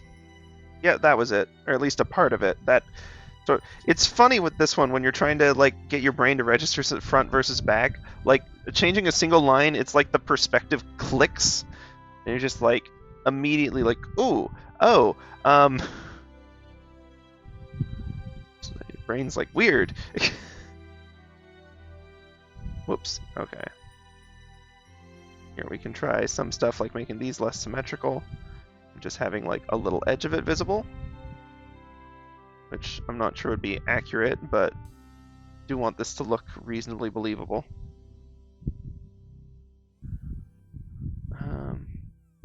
Removing this line help make that look less like a sleeve. Oh! Oh, this whole arm should be visible, shouldn't it? Dagnab, okay. Where's that elbow gonna land? Roughly like here? Okay, because this hits in like the bottom section of the shield, really.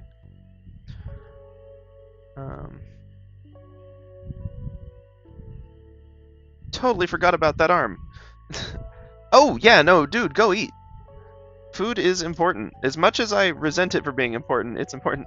Oh, thanks. Yeah, I've got kind of a new artwork flow, and I'm having fun with it. It'll continue to evolve. Like, we're gonna have to do a lot of cleanup on the flip side of this one. I underestimated that, but it'll be fun. So I hope you have a good one. And I realize we're coming up towards the end of stream time. I'm probably gonna go a little over time again, just trying to set up for next time. Wow. Oh, hey! Yeah, trust me, you don't know how many unfinished drawings of the D&D party I have. I'm never going to finish a whole piece with them. But maybe someday. I'll keep trying. Love to see the unfinished Levi if you ever want to share it. Finished or otherwise. Yeah. Yeah, Levi is not the easiest one to draw.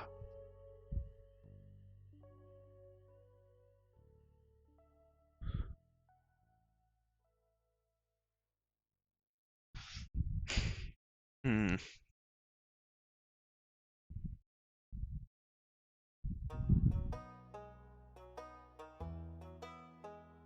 See ya. Have a good one. Yeah. Okay. How do I make this work?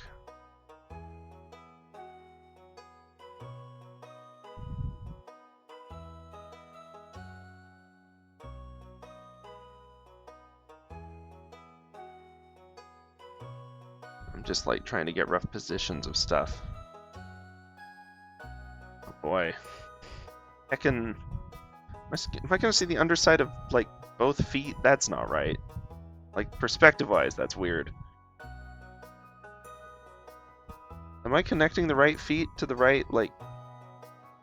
Oh, that's part of the problem.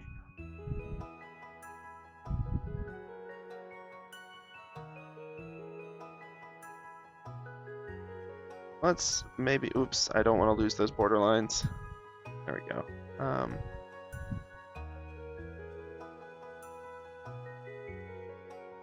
Zip zap, zip-a-dap, doodop up. Okay.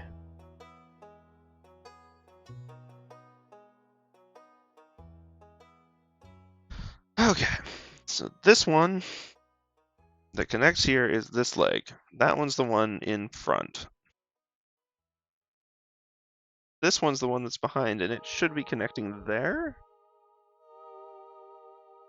So it's not like bent in. It's just... Oh. Oh. It's more like that. I mean, it's not exactly that. There's going to be a knee there. Somewhere, I mean, you know.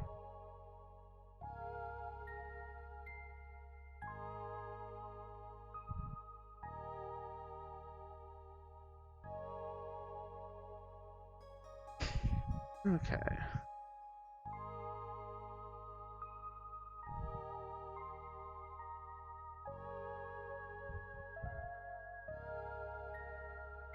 Is this like Dance of the Moonlight Jellies? Which Stardew song is this? Whoops. Okay. A Golden Star is Born. Interesting. I don't know if I just gave y'all a sneak preview of my desktop or not. Probably no exciting things there, but you know, feel free to view it, I guess. Unless that didn't work, in which case, haha, my desktop secrets are safe. You'll never see all of the totally real secrets I have there.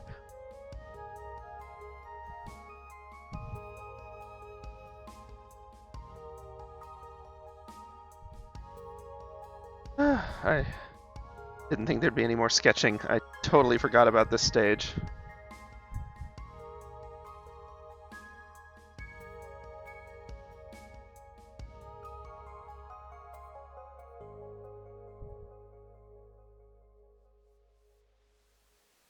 Because with Salt, the back just really didn't have all that much to add on it. It was really simple. Whoops, that was the eraser.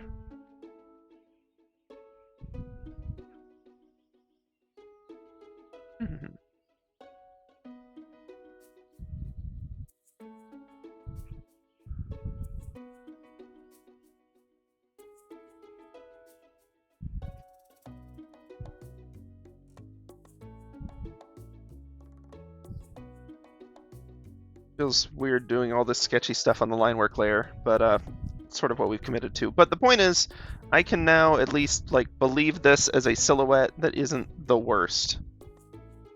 The angle doesn't seem completely unbelievable. We figured out which leg goes where. You know, little things like that. Okay, before we go too far on that, though, I mean, it's not like we can really go too far. I do want to do the spear, but I feel like I don't want it along the whole bottom. So let's grab this. Whoops, that was probably the wrong way to rotate it. Move it up. Do this. And shrink it a little bit.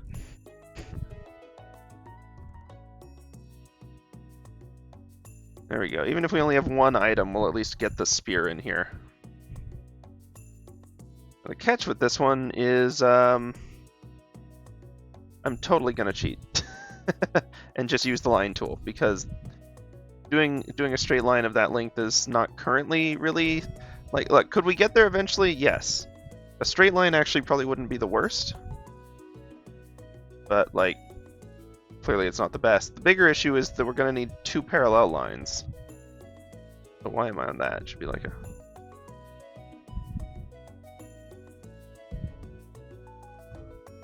Here we just do this, and then eventually we get there. No. So I'm going to use the line tool. We're going to keep it like a fairly fine line, if I can help it. So like not that.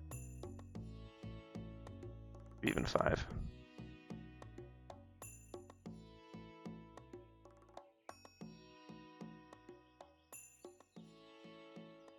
Guess I could always like draw one line and then copy it over, but again, let's just use the straight line tool for that. It's really not that big of a thing.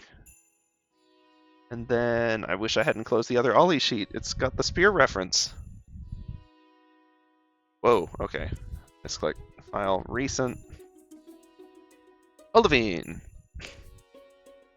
Looking a little bendy in this view, but that's okay.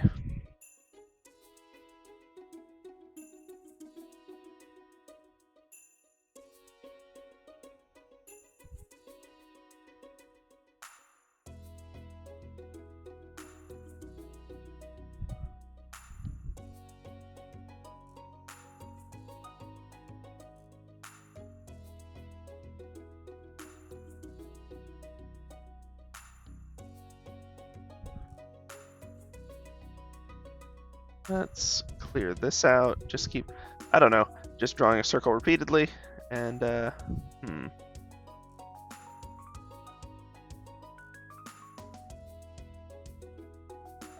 little bit of a warpy circle, but that's okay. We can go up here, and the main thing I wanted the reference for was the spear tip, because I knew we did some like funky, interesting stuff with it. Oh, I forgot I actually did leave the holes in the final version. Oh, nice. Okay. Good, see, this is why I wanted to double check that.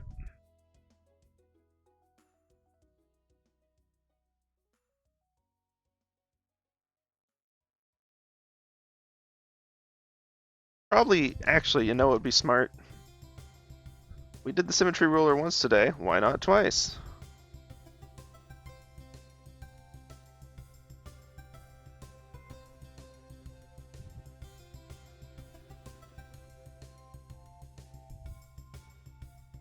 I know. Hold on, how do I do the curve on this one? Okay, I did like kind of almost a right angle from the bottom and then out. That's fun. Okay, yeah, that's fun. As a spear, this is probably bad, but as a fun design, it's a fun design.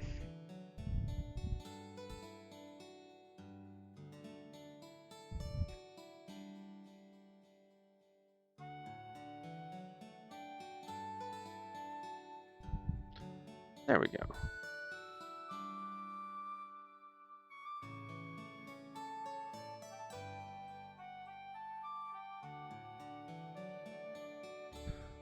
I can catch that little bit of overhang. And, yeah, just about there. I do want to grab the ribbons still. Which, did I end up going with ribbons? Or, yeah, I went with more of that, like, felty fluff stuff. Oh, I really did make it kind of squattier this time. Interesting. Well, we can always tweak that.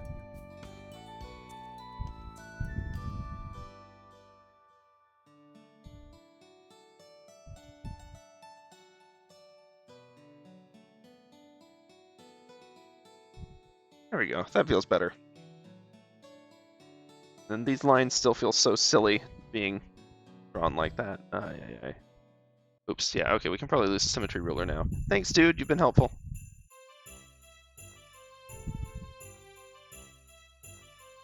Boop. And you're out of here. That's the wrong layer. Another...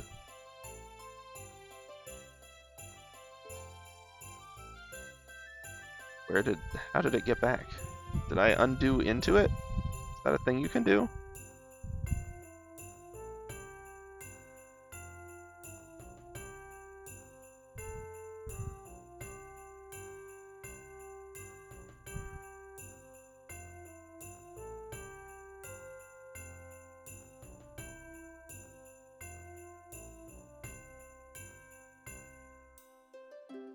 You know, kind of a difficult to describe fluff happening here. I'm down with that. As long as no one asks me what the heck it is. Because I can't answer that part. I mean, I've got an idea in my head as to what it is, but, like, I don't know that that's, A, at all historically accurate, or B, at all, like, actually conveyed by this art. So if we hide the sketch layer, that looks not terrible. Whoops.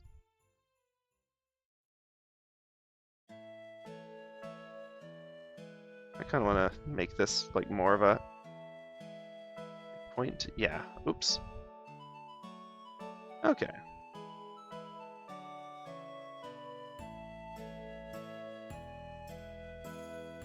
There. Now it looks kind of interesting and like a blob.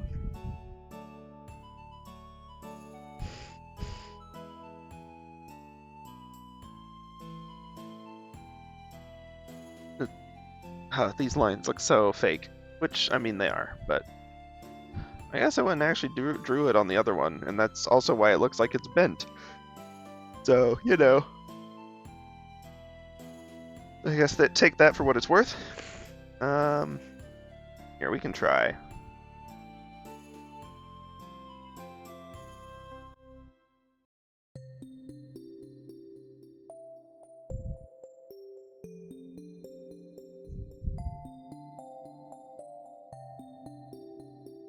Wait, hold on.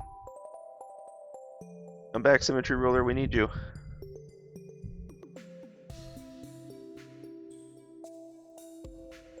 There we go.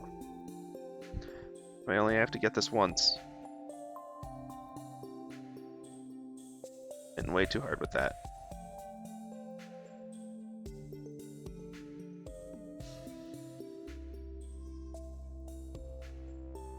Oh, that's not the worst. It's still entirely too much variance, but it's not the worst.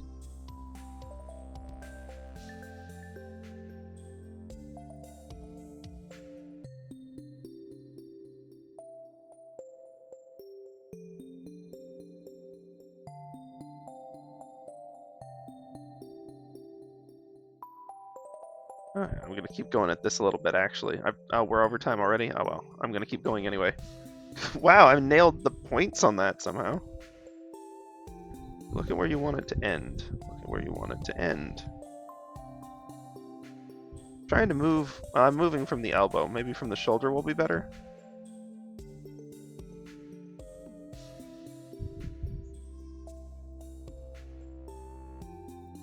Ooh, that was better. Except for the fact that it like curved over itself.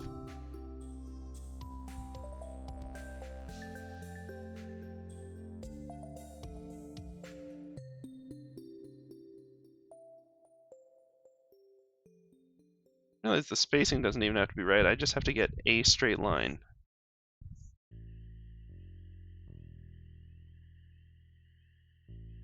This is ridiculous.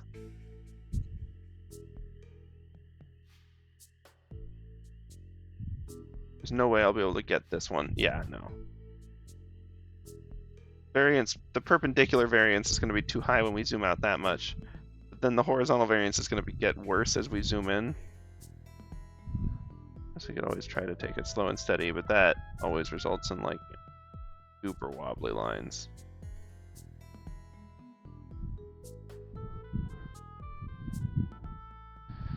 Yeah. I mean, not a bad style for a spear.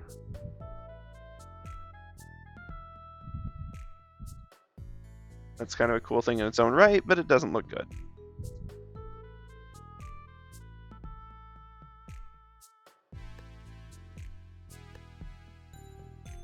No.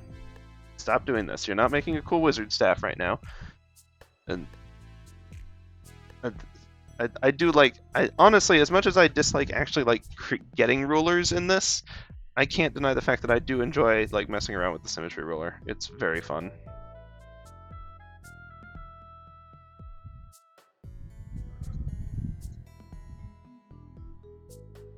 This is a bad idea because these aren't going to be straight lines.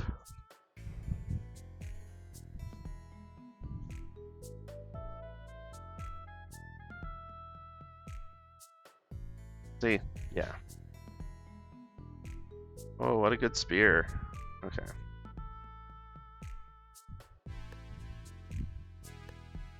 Ugh, these two are like our least bad ones, and they're so bad.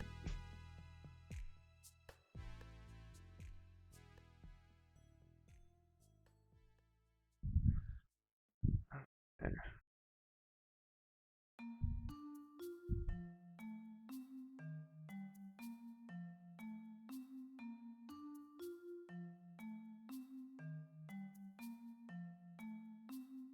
I probably had lines that were straighter than this, but they just crossed the stinking the ruler so much.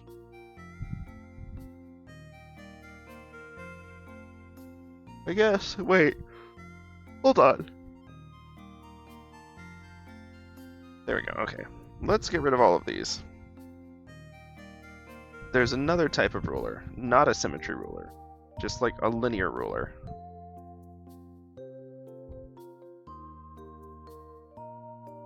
That you can basically draw against.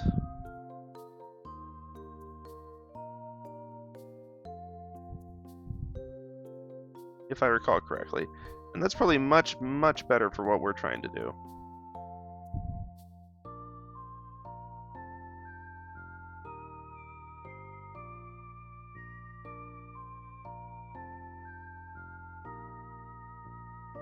That way we can, you know, maybe get the texture of whatever brush we're using,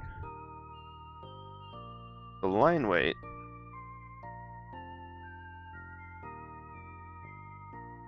without, you know, all the other problems. Yeah, okay, this is very much what I should have actually done from the get-go.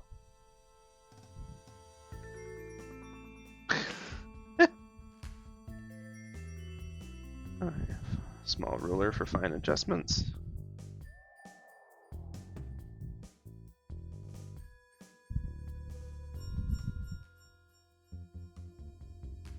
And that's so much better. Cool, sometimes it's just a matter of finding the right tool for the job. There's probably also like a texturized line button or something, but you know.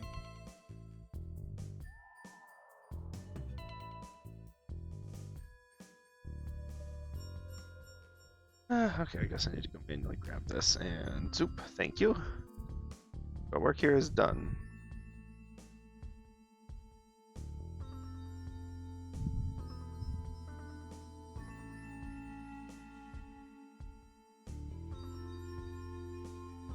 Oh, that ruler's still in there.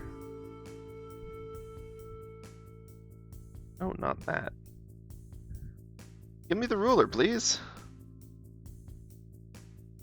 Thank you.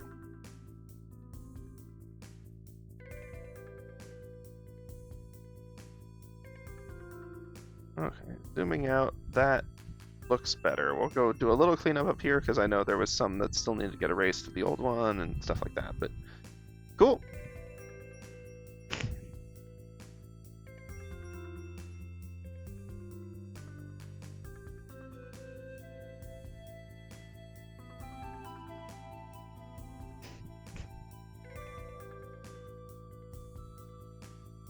Let's see. Can I catch this? Whoa. Okay, no, hold on. Right, I changed the wrong thing to tiny.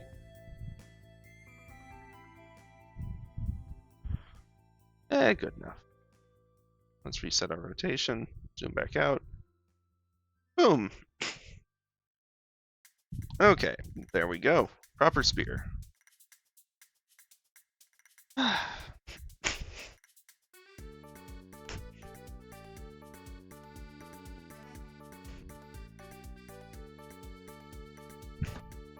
Okay.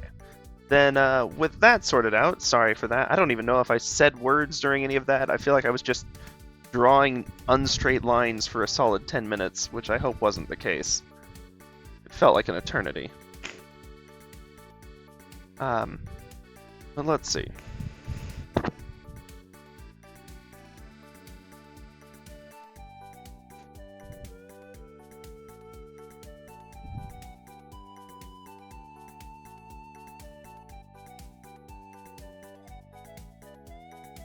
Oops, yeah, I probably ought to get back to like the normal size.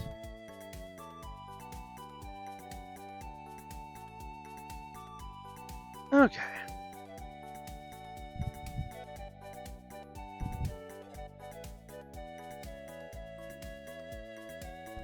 You know, that actually like does need to be there for like a wrinkle and stuff in it.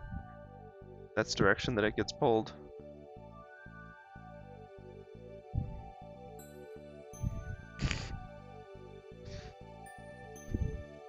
It's almost like a Gambison with a tabard, which is a very silly combo, but like I'm kind of liking how it's working here.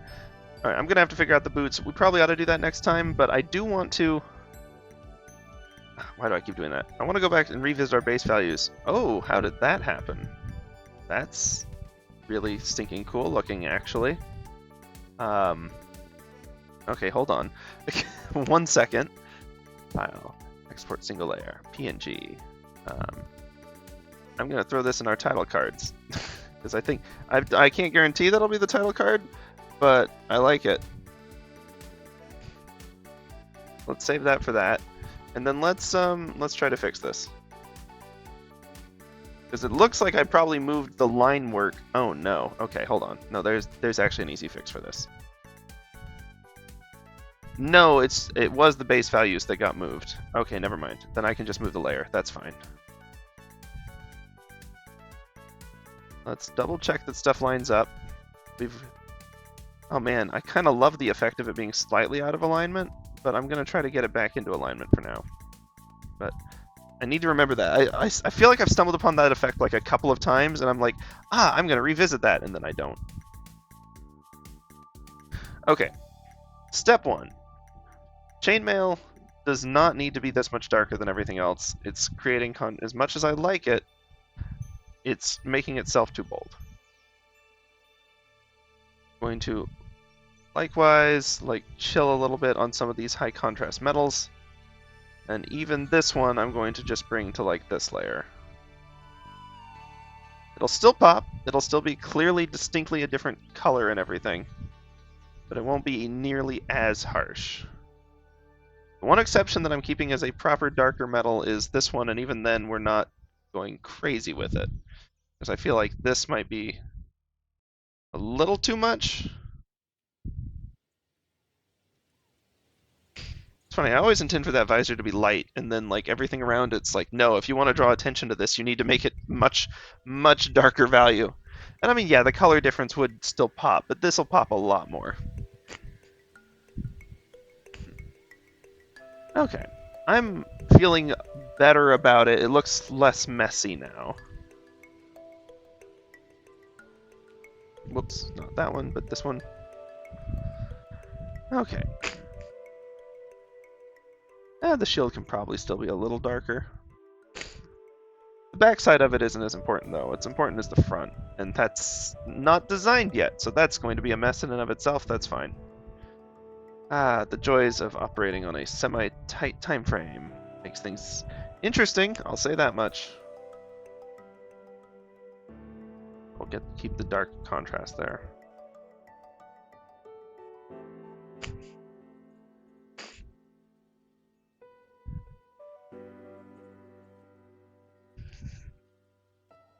Okay. Okay.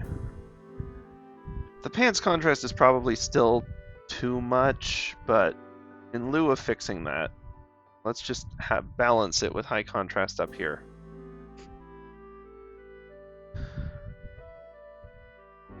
It does draw a lot of attention to the pants, but I'm like, I don't know, I'm kind of okay with that.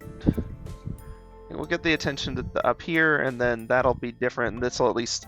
Because this is going to have so much color and pattern on it that I'm trying to mute it as much as possible. This area really won't have that same issue. It's going to have it a bit with these pieces, but it's not to the same degree, so... Okay. Then, yeah, okay, we got the spear. I need to do the flats for the spear. Hold on.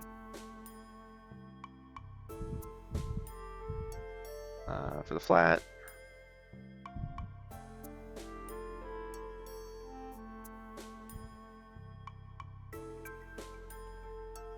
Okay, and then I want to unfill this one. I figured that one would have an issue.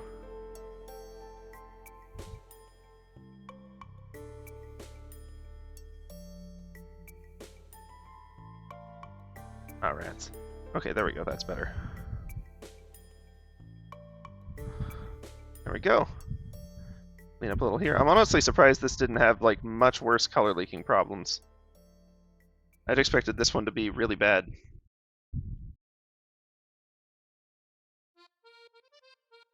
Okay, all the way down here.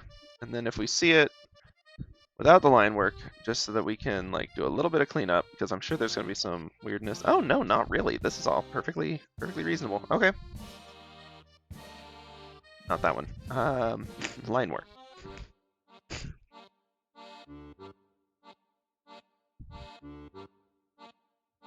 Let's see, if the front wants to have a little of the shield wants to have some white to match this, I'm down with that. But I don't want it on the back, it draws too much attention. That said, I do kind of like the edge of the spear point having a similar deal.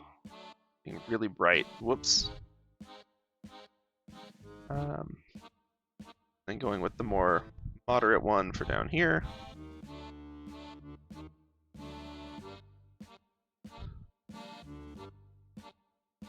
Let's test a really, really dark handle.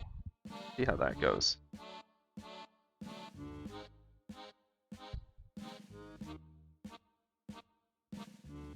Much as that should be in shadow, it's we'll get to shadows later. We will add those. Don't y'all worry. Plenty of time for those. Okay. High contrast spear is certainly something.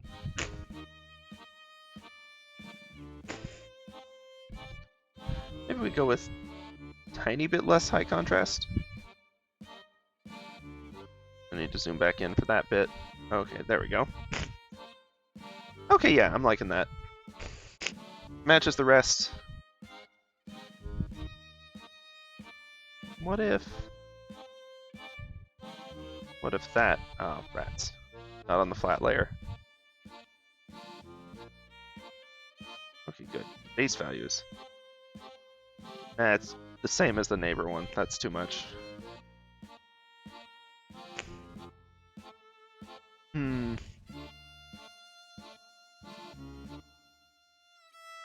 Is it too much though? No, okay. I find myself I keep just like flattening the contrast more and more. And like I don't know what to say. I feel like it's better. I'm gonna make some of the accents on this section darker too.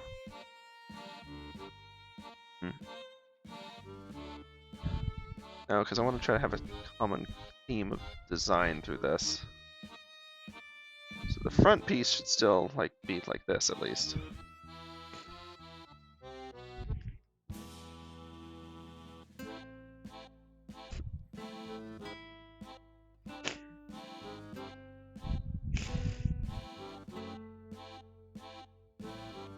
What if we go with... Sorry, I'm experimenting with the spear again. Experiment... No, I'm done. I'm not. I'm sure I'll make more puns. I'm trying to think, what if we make it sort of match her progression?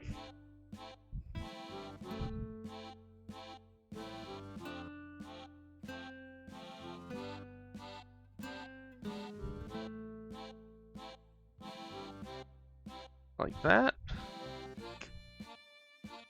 Eh. It doesn't really work. That's it. I am down for a slightly less harsh spear. Okay, so we're like that. We could probably go up 1. It would be okay. Yeah, still got good contrast. Good enough contrast there. Yeah.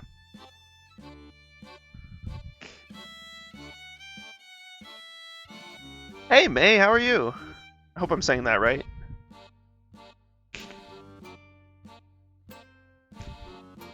Welcome by.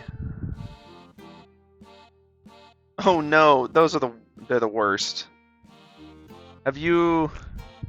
I don't know, you probably don't need, like, bug tips from a streamer, but have you tried borax? We had a similar issue, like, a long time ago, and, we had to put a lot of borax around. It helped, it didn't solve it. Yeah, the weather's... I mean, you can't blame them. The weather is stinking garbage right now, ain't it? It's so bad. So bad.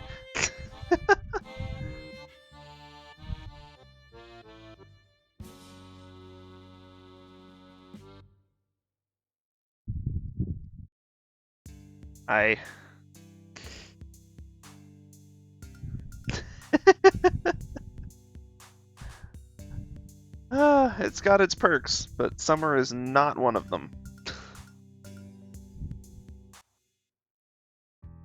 Okay, so then that's coming together. The sketch layer is ominously moved. I don't know how that happened. Or did... No, it's this. True, but hopefully there's at least, like, lesser summer and greater summer. Ooh. Yeah.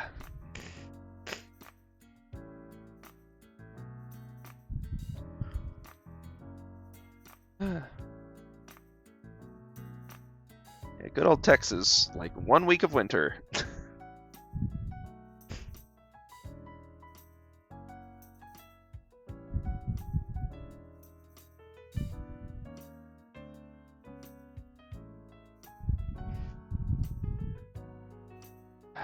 Yeah, the misery of summer. It's the actual worst. It's just terrible. I've always said in the like warmer climates, like schools should have shifted this like the year around so that you get winter break when it's like halfway decent, and like instead of summer vacation, and so like you could actually go outside and do activities if the summer break was over winter instead, you know? I feel like I said that weirdly, but like I don't know. Feels like something that could be done better.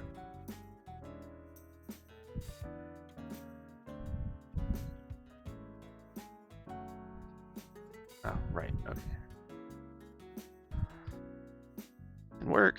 Let's see if we can't get these lines to work a little more.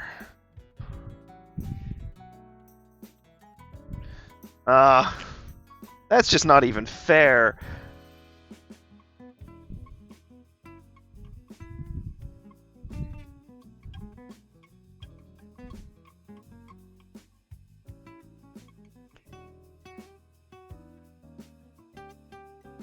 Oh boy. Well, I'm sorry that you have to deal with that. That's no fun.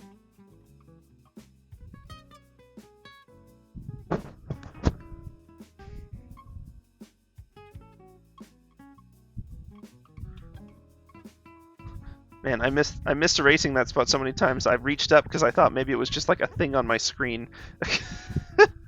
That's embarrassing.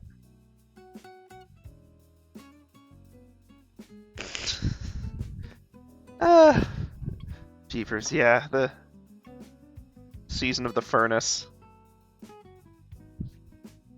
At least Texas is so used to the heat that like everywhere there has air conditioning. Not like some places where they only get like 1 month of terrible heat. It's not Texas terrible, but it's, you know, bad. And then it's like, well, not worth buying AC for this. Yeah, that looked miserable. Actually, I know it was. I had coworkers over there, and I got to hear firsthand how miserable it was. It sounded like a very bad time.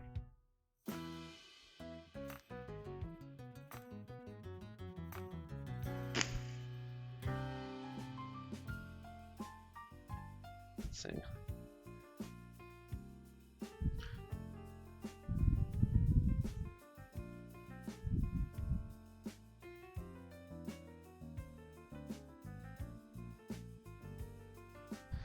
Joy of joys. Although, to be fair, Texas was always bad. But, yeah, that's all the more reason to not make it worse. Okay, let's see. How much of that's... Okay, so yeah, I do need to tweak this finger a little bit.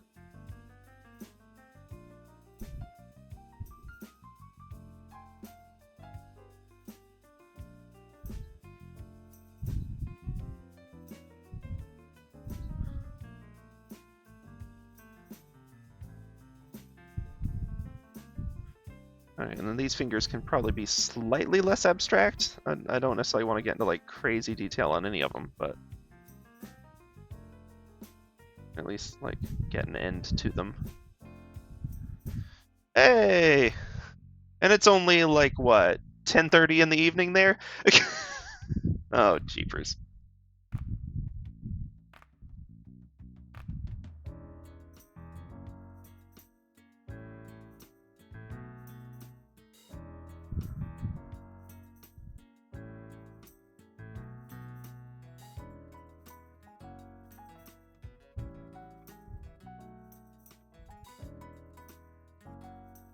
Ugh, just, it's not even worth going outside.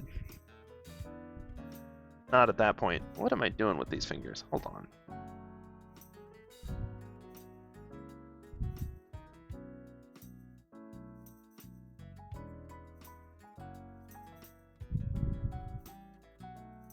Pinky finger's that, then these need to be coming out like even more around it. Okay.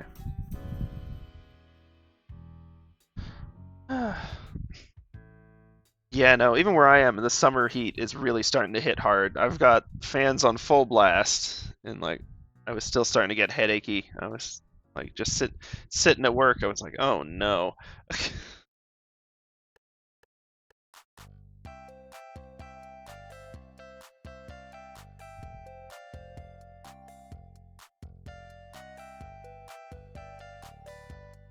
Okay. That's enough on that. That'll work for that hand. I don't need to get crazy detail on it.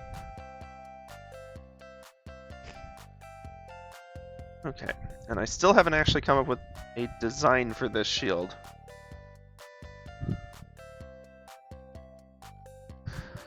Yeah, no, you don't want that.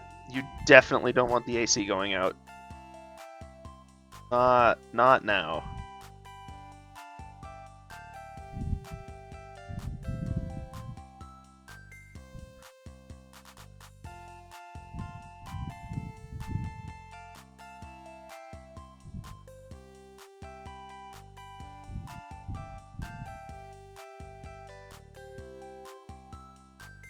Indeed. At that point, you've just got to like move to the library and be like, yeah, we live here now.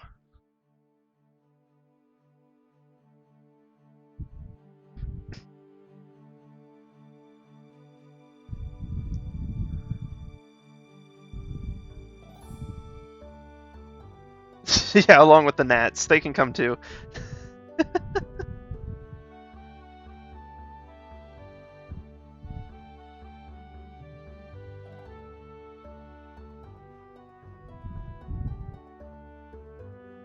Let's see. Yeah, it's like I don't like bugs in the house, but at some point you can't even get mad at them. You're just like, yeah, bro, I get it. Like, you can't be here, but I totally understand why you came inside.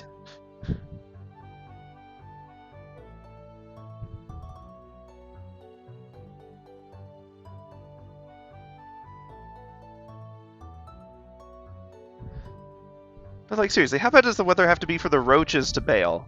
Like... It's like it's like, Scoot, you go, but I get it.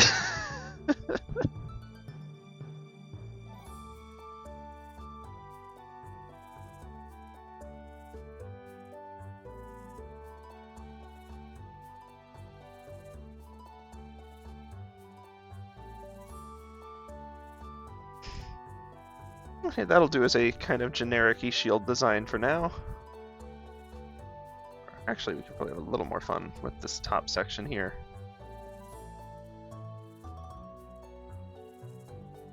Clear all of this out. Oh, yeah. I guess we don't get roaches, but we do get them water bugs. They're, I don't know, they're not mean. They're friendly enough. They're just big and kind of gross. You can kind of just shoo them away with a plate and they'll skedaddle. But, still, you're just like, oh, no.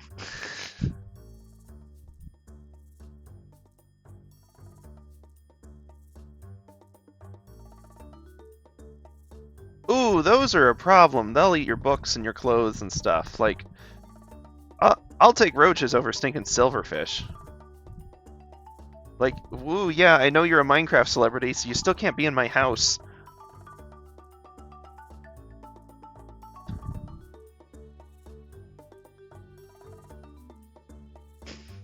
Still, weirdly, like, I'll be honest, as much as I don't want silverfish anywhere near any of my stuff or me, they are kind of cool looking. Like, in a gross, buggy sort of way, but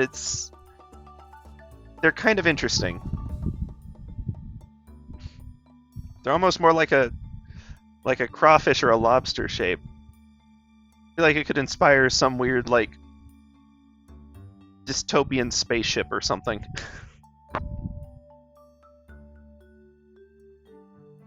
Yeah. Yeah. Leave them in Minecraft, where they can ruin my life in different ways.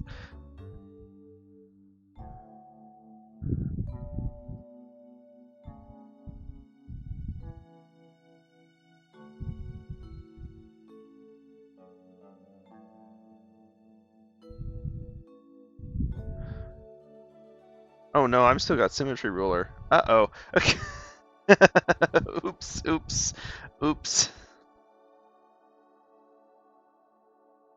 There we go. Let's put the ruler away, maybe. Okay, buddy. Object. Nope, not that object. Really, you're not even gonna let me hit escape on that? Okay, good. There we go. Ruler gun. Okay, let's try this again. See if we can't clear some of this out and make a halfway decent looking arm instead.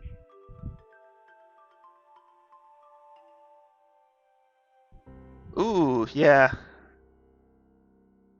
Ants are a similar problem, and they're hard to get rid of compared to some bugs. Like, they'll just keep showing up.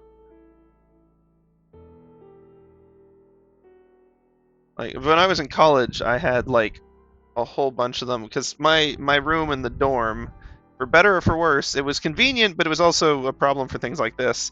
It was directly across from the hall from, like, the trash room, which, again, was super convenient sometimes, but not when ants got into it and then crossed the hallway and visited me, and decided that the place they really wanted to live was in all of my bowls. So that was less than stellar. But yeah, when they eat the woodwork, that's even worse.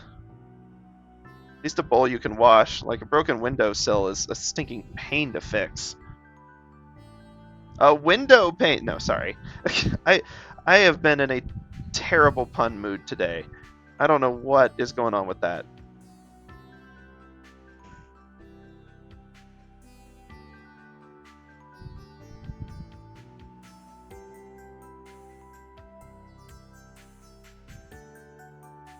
But yeah, no. Fictional ants can be fun. They're interesting. Like, they're good metaphors for hard work and teamwork and stuff. In real life, they're good at just kind of causing problems. Yeah, I don't blame you. I feel like certain bugs can be cool. Like, some of them genuinely are just helpful and they eat, like, harmful stuff. And I'm like, okay, you're chill. You stick around. But then other ones are just, they have no chill.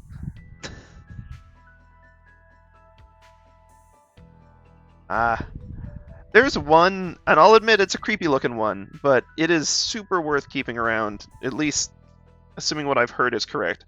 Because there's one, and it looks like a giant mosquito, but what it actually does is not bite people and eat other mosquitoes, because it's not a mosquito. Some places call them daddy longlegs, not to be confused with the spider. But, I mean, they're big and, like, lanky and buggish, so I get that they look gross and people don't like them around. But, man, I sure hate mosquitoes a lot more than I hate having them. I'll take them over a mosquito any day. So if the border of that was coming around, then that would still, yeah.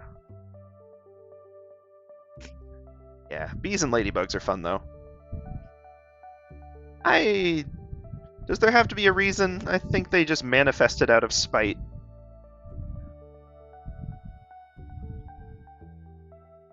They're nasty business, them.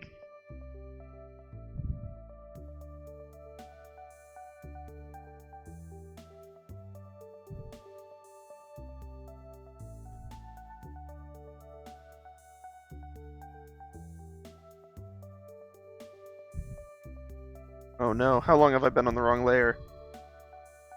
Okay, apparently not too long. Okay. Okay, long enough for those lines. That's fine, I'll fix this. That's the... I guess the joy/challenge of life, isn't it? You've got all this amazing stuff, but also garbage. Good luck. But you don't want to ignore the amazing stuff because of the garbage either, you know?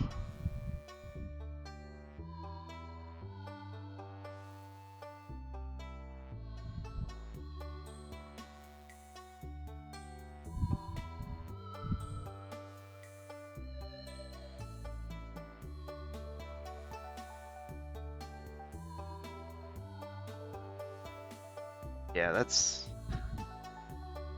I don't know. I definitely should not get, like, vaguely philosophical at 10:45 at stinking night, but that's sort of how life goes. There's the good and the bad.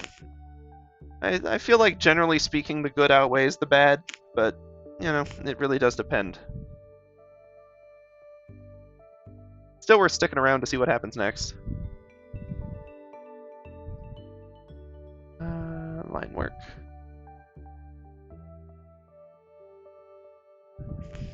And let's clear this up a little bit. There we go.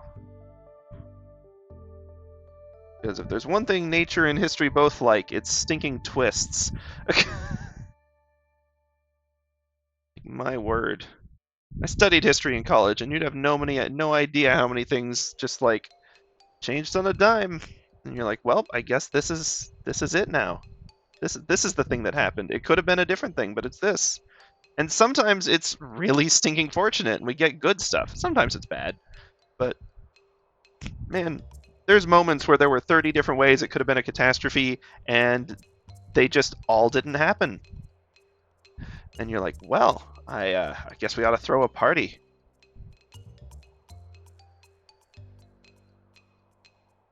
One of my favorite historical events. Just, yeah, oh no! Honeybees are cute, but I can totally understand not wanting to have anything to do with bees after an incident like that. Oh, that is rough. That's not fun at all. Oh dear. And bees are still good for the environment, and they're good to have, but, like, you don't want murder hornets or more murder bee type deals. Yeah. Well, I'm sorry about that.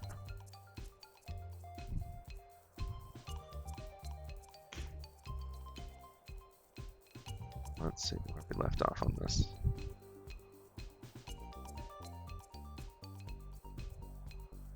Oh yeah, no deal. You got to deal with that.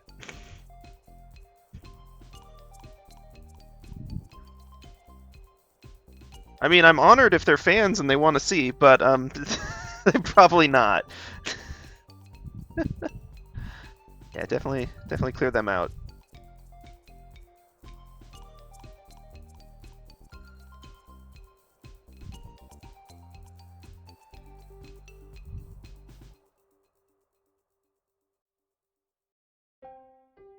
I don't even remember. Is there? Nope, there's no southern edge.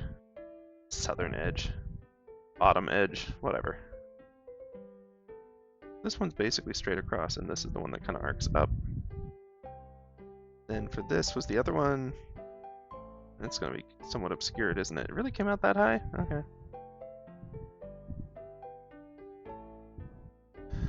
Yeah, no, I definitely don't blame you.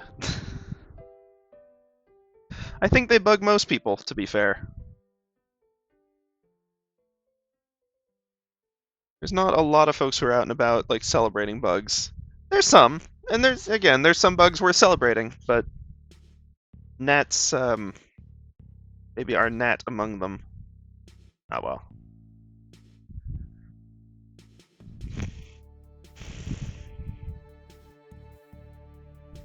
Let's see.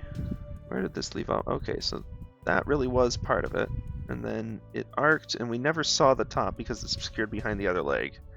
I'm going to have to sort of figure out positioning of it.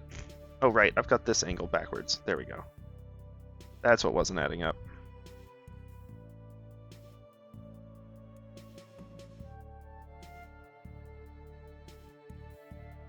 Okay, and then we're still going to have to try to match it to where that is, so maybe more like this. And the actual, like, knee, sort of somewhere in there.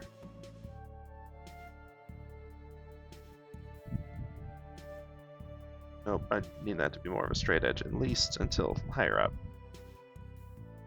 Okay, cool. Sorry, I'm trying to work out the reverse view, and, like, it has messed with more things than I expected it to. We're almost sorted with it, and I think that's probably going to be... Whoops, there goes my phone telling me to go to bed. Oh dear. Okay, either 15 minutes or when I have this back end, like, sorted out properly, whichever comes first.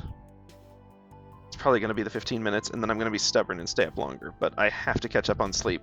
I'm so behind on sleep. I don't know. I don't know if you watch international news much, but I've been keeping an eye on the stinking war that Russia's invasion of Ukraine and all of that jazz. And, you know, war crimes, oh dear. But this weekend had an awful lot happen with, like, no warning. That was very bizarre, and history me, like, had to be glued to the screen trying to keep up with the latest updates to figure out what was happening. And it's still weird out there, actually, but we'll see what happens. But yeah, I stayed up way, way too late this weekend tracking stuff going on over there. It's silly, because it's not like there's much I can do about it. Like, you can donate to humanitarian groups and stuff like that, but it still feels important to know what's happening.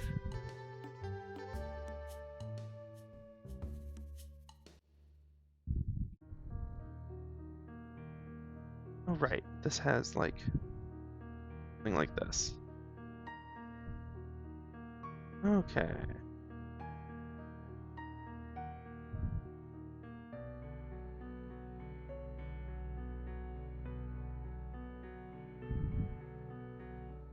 Okay. There we go. Perfect? No. Sufficient? Not quite, but close. A consistent angle on that. There we go. Clean up a little bit of edge there. I'd love to perfect this, but Artfight is in less than a week, and I need to get this one sorted out and posted. So I'm like, oh no.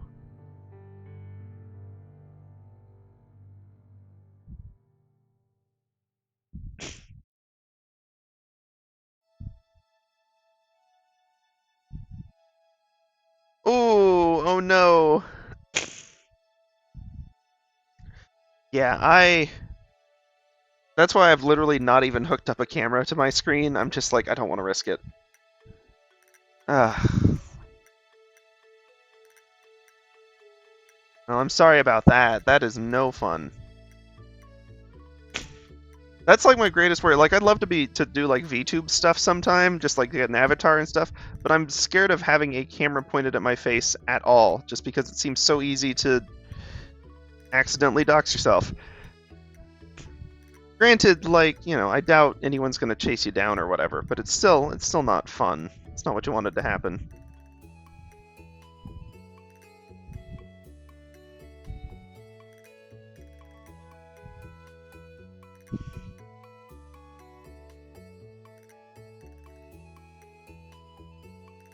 Okay. Right, she should probably have an ear before I figure out other stuff. That's an important landmark. How do we do it on the other one? Boo. Yeah, I'm seriously sorry that happened. That is unfortunate.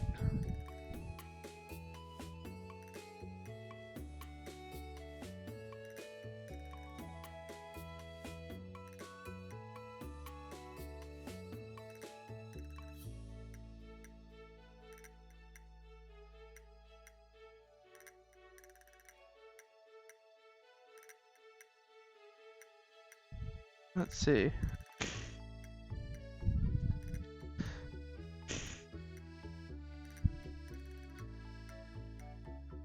Yeah, for the record, I'm not sure this is helpful advice. I'm sure you've run into it already, but usually if the screen is separating from the back of the device, it means that the battery is like proper dying and you need to like go in and get it replaced, which is usually fairly, I don't remember. It depends on the device, but it's not the worst price in the world, but it is a pain.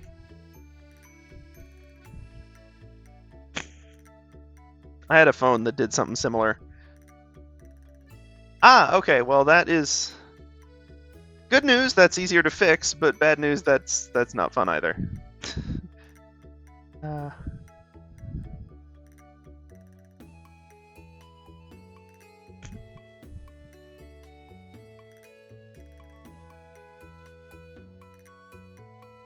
Okay, good. Well, that solves that then. Yeah. Okay, let's see.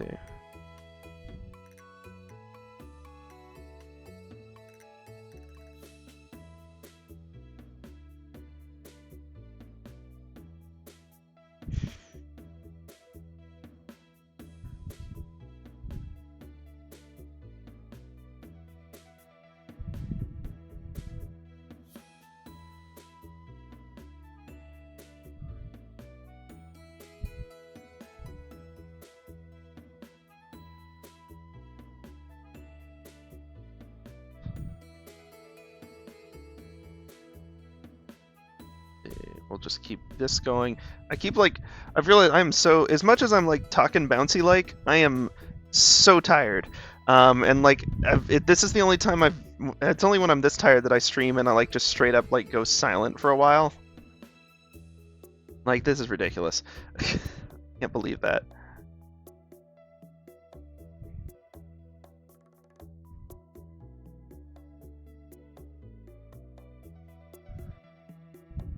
Let's see.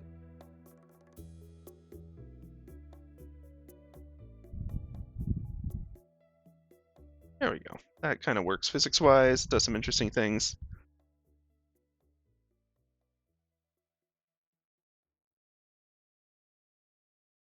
Wait, no, hold on. Which direction does this go? The other way. Bottom row goes the other way. Gotta have that consistent. Getting short on time.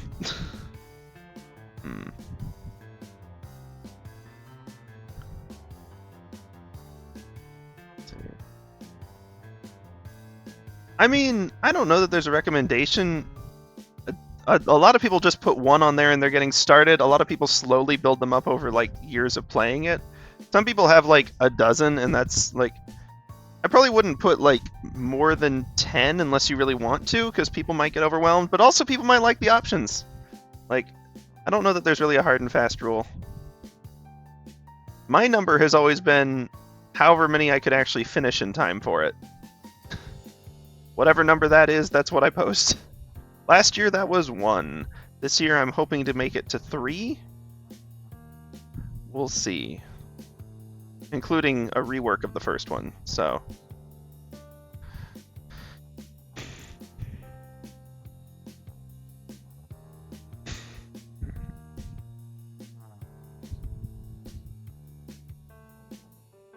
I'm going to say it sort of gets caught in all of the tangle there. That's fine. Okay. How's this looking, rear view? Got a little bit to fix on the arm, probably, but the legs are looking functional. Oh, wait, hold on. The inside of that foot, I can do the weird medieval stitched closed thing.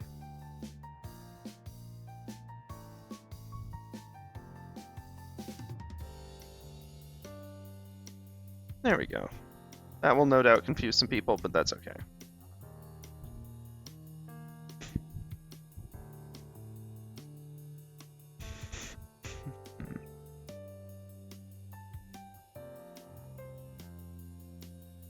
Yeah, but like I don't know, a lot of people seem to have like in the 3 to 5 range if you're on characters. But it really like I've seen people all over the place.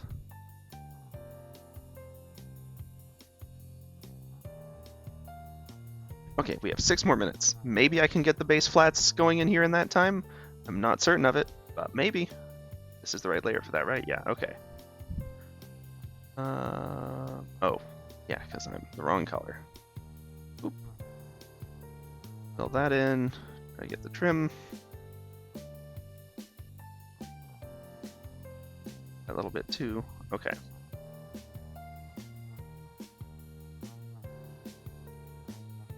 Come on, Olivine. Stick with me.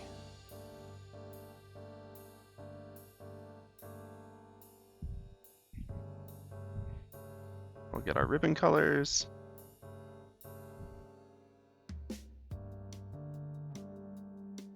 Okay. Skin tone. We get all the skin tone spots. We got the hands. The other hand is completely obscured from view. If I hadn't done the front view first, you could accuse me of like trying to hide hands to not draw them, but I think at this point that accusation no longer fits because we're drawing them.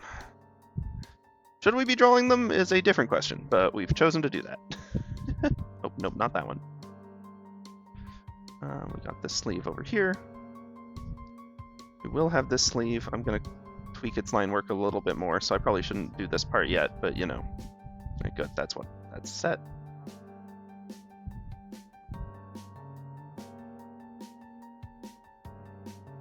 Main color for this piece. I'm going to have to add the texture to it too. Man, this character is so much more complicated than Stinking Salt was in terms of just like random details. I don't know why I've chosen to do that. Olivine did not need to be this much more complex. Didn't feel like she was gonna be when I was designing her. I don't know how this happened.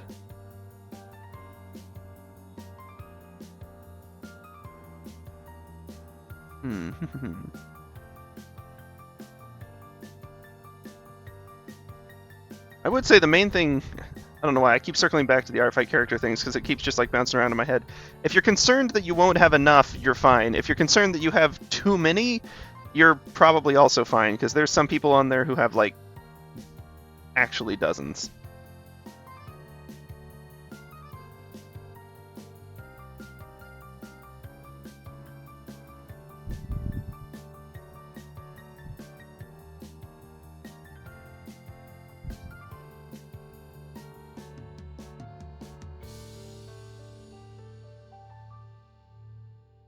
Oh, it's because I'm on the eraser instead of the fill tool. There we go.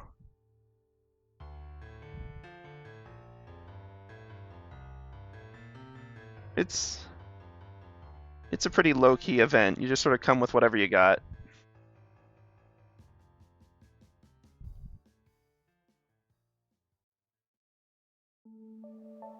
Oops. Should have known when it was lagging that it was trying to fill the entire background.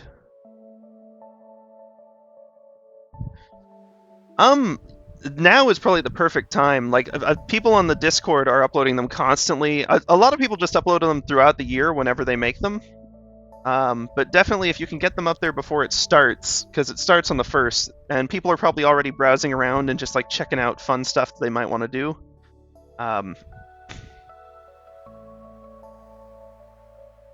They did announce the teams for this year. They've got...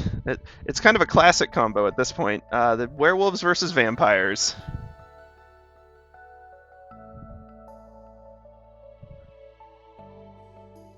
So that should make for some interesting things.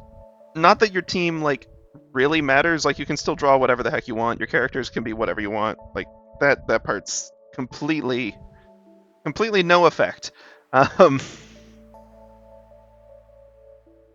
but I don't know. Some people join the team for the themes. Other people just get randomly assigned. I'm probably going to join based on like the opposite of what one of my friends does, because that way I can attack them and get more points. And they can attack me and get more points too. Because the way it works is if you do attacks on the other, you can do friendly fire attacks if you just want to like do art of a friend no matter what team they're on. But they are worth like half or like a quarter points. Like they're worth way less. So if you actually care about being competitive in it, it's better to attack people on the opposite team. But if you're just in it to have fun drawing, which is a lot of the people, if not most of them, myself very much included, then yeah, I don't know. You can really just raid whoever. Okay, hold on. I want to try to be a little consistent with the front. What pattern was coming around here? I mean, it's a grid.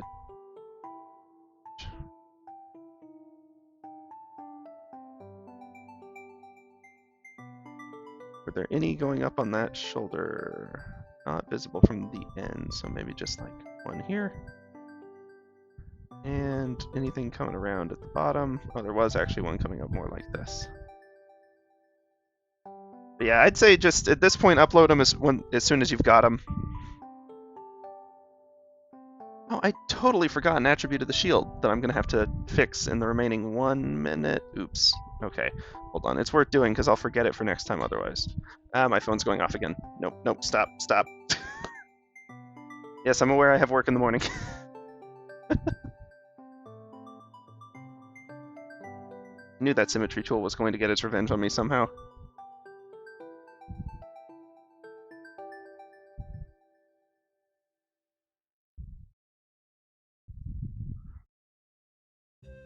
Okay, let's see. And once you get your like account set up on ArtFight, if you haven't already, we can totally connect on there, and that will be able to see what each person posts, and see any attacks and defenses that you get to do.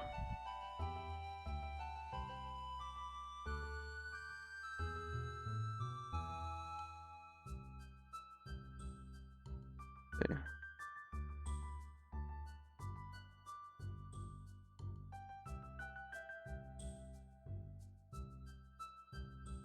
Ooh, that's the wrong layer. Okay, yeah, it's there. It's actually going to mess with a few things. That should be fine, I hope.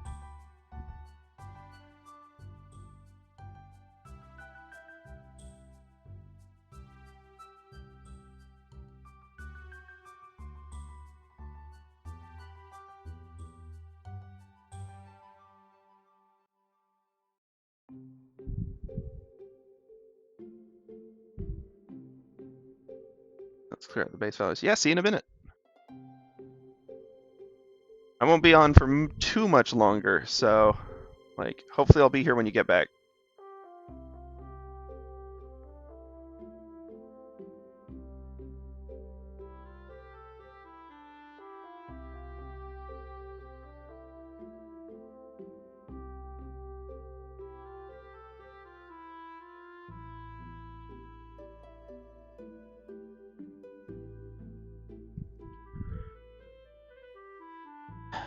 Okay.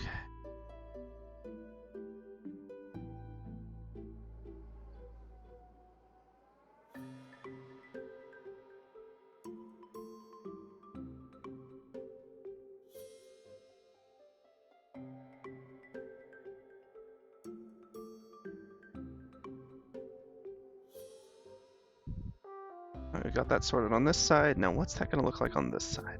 Right, okay.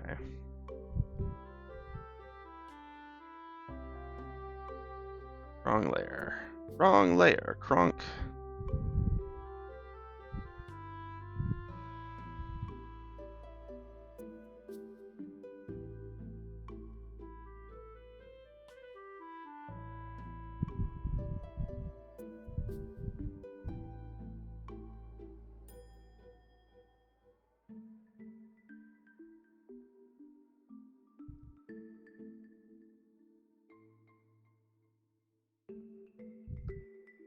Oh, it's in... Oh, that gives me a lot more leeway with it, actually. It's there. It's in the below the belt section.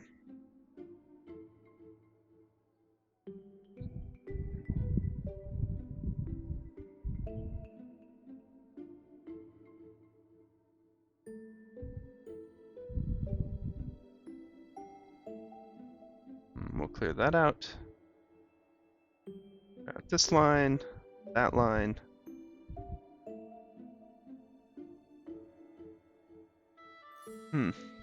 God, I'm gonna have to actually draw a little more of this one now. Rats.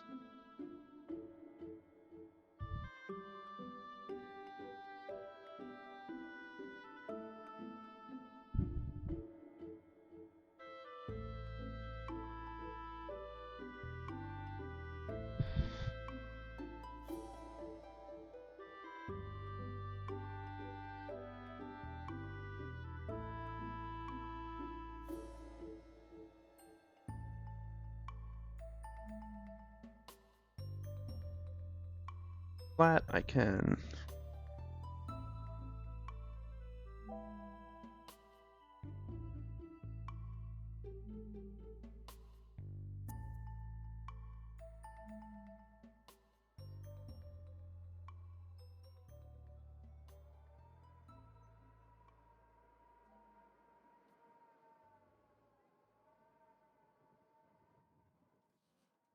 See what I can do about getting this closed up, and we'll be set.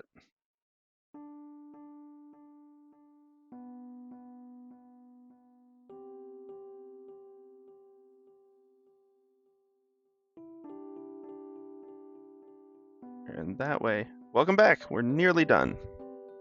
I just almost forgot about the notch in the shield. I want to get that added in there. So I'll have that, and then I just need to, let's bring this back and clean it up.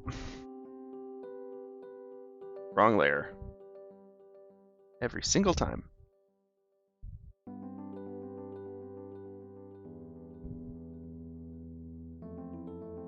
Color one clean up in there. Okay.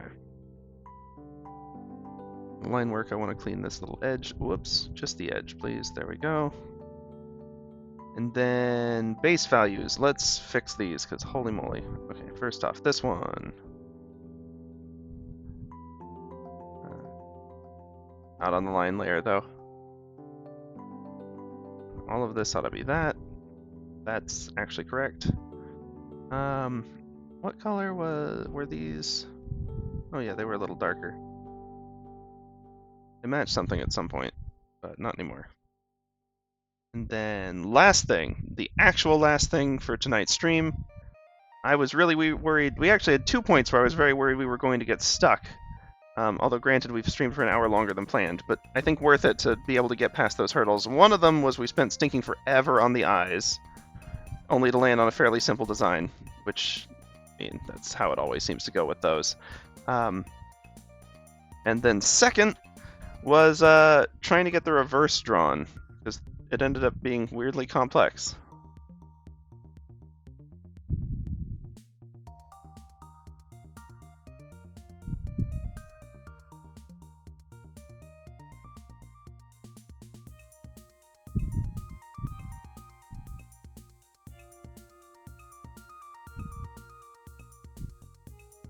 There we go, that's a little cleaner.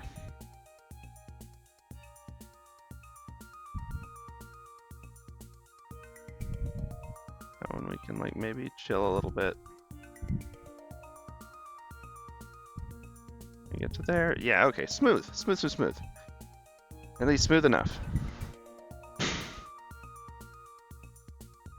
Yeah, that really is a funky shield now that I look at it, but that is okay. Point is, we did it! We actually finished the flats and the base values. And the line work on the reverse and the spear. So holy cow, we got a ton done today. But it is also super late, and I unfortunately have work in the morning, so I've got to actually go and, like, sleep and all the boring stuff like that. Good luck with the gnats, and good luck staying cool. I know the summer weather is always some nasty business, so hang in there. Technically, it's just beginning, but hang in there. Hopefully we'll be able to get through it. Oh boy. Don't get sunburned. But with that, I'm going to say good night to you and good whatever time of day it is to anyone else who happens to be in here. And yeah, hope y'all all have a good one. Thank y'all for dropping by. Good to see you again, May. And yeah, I guess that's it. I think next time we've actually got a fair shot. We've got what? We've got colors, we've got shadows and highlights along with those, which will have their own values. So that's actually a fair chunk of time for that part. But I think we can get the shadows, highlights, and then like we probably won't need this ref anymore. But a lot like we did for Salt, where we had I don't know if y'all remember. It's not really been that long. We had separate layers for the shadows, and then we colored the shadows. Same deal with the highlights, although there weren't a ton of those. Mainly visible around the face. So we'll probably do something similar to that, where we'll add some shadows. We'll have to think about where our light source is going to be for it, because Ollie's outfit has a lot more metallics than Salt's does, so it's going to matter a little more for reflections and such. And yeah, we might actually get this one done. Awesome, awesome, awesome. But we'll only be able to find that out next time. So until then, y'all have a good evening, or morning, or whenever it may be. Stay safe.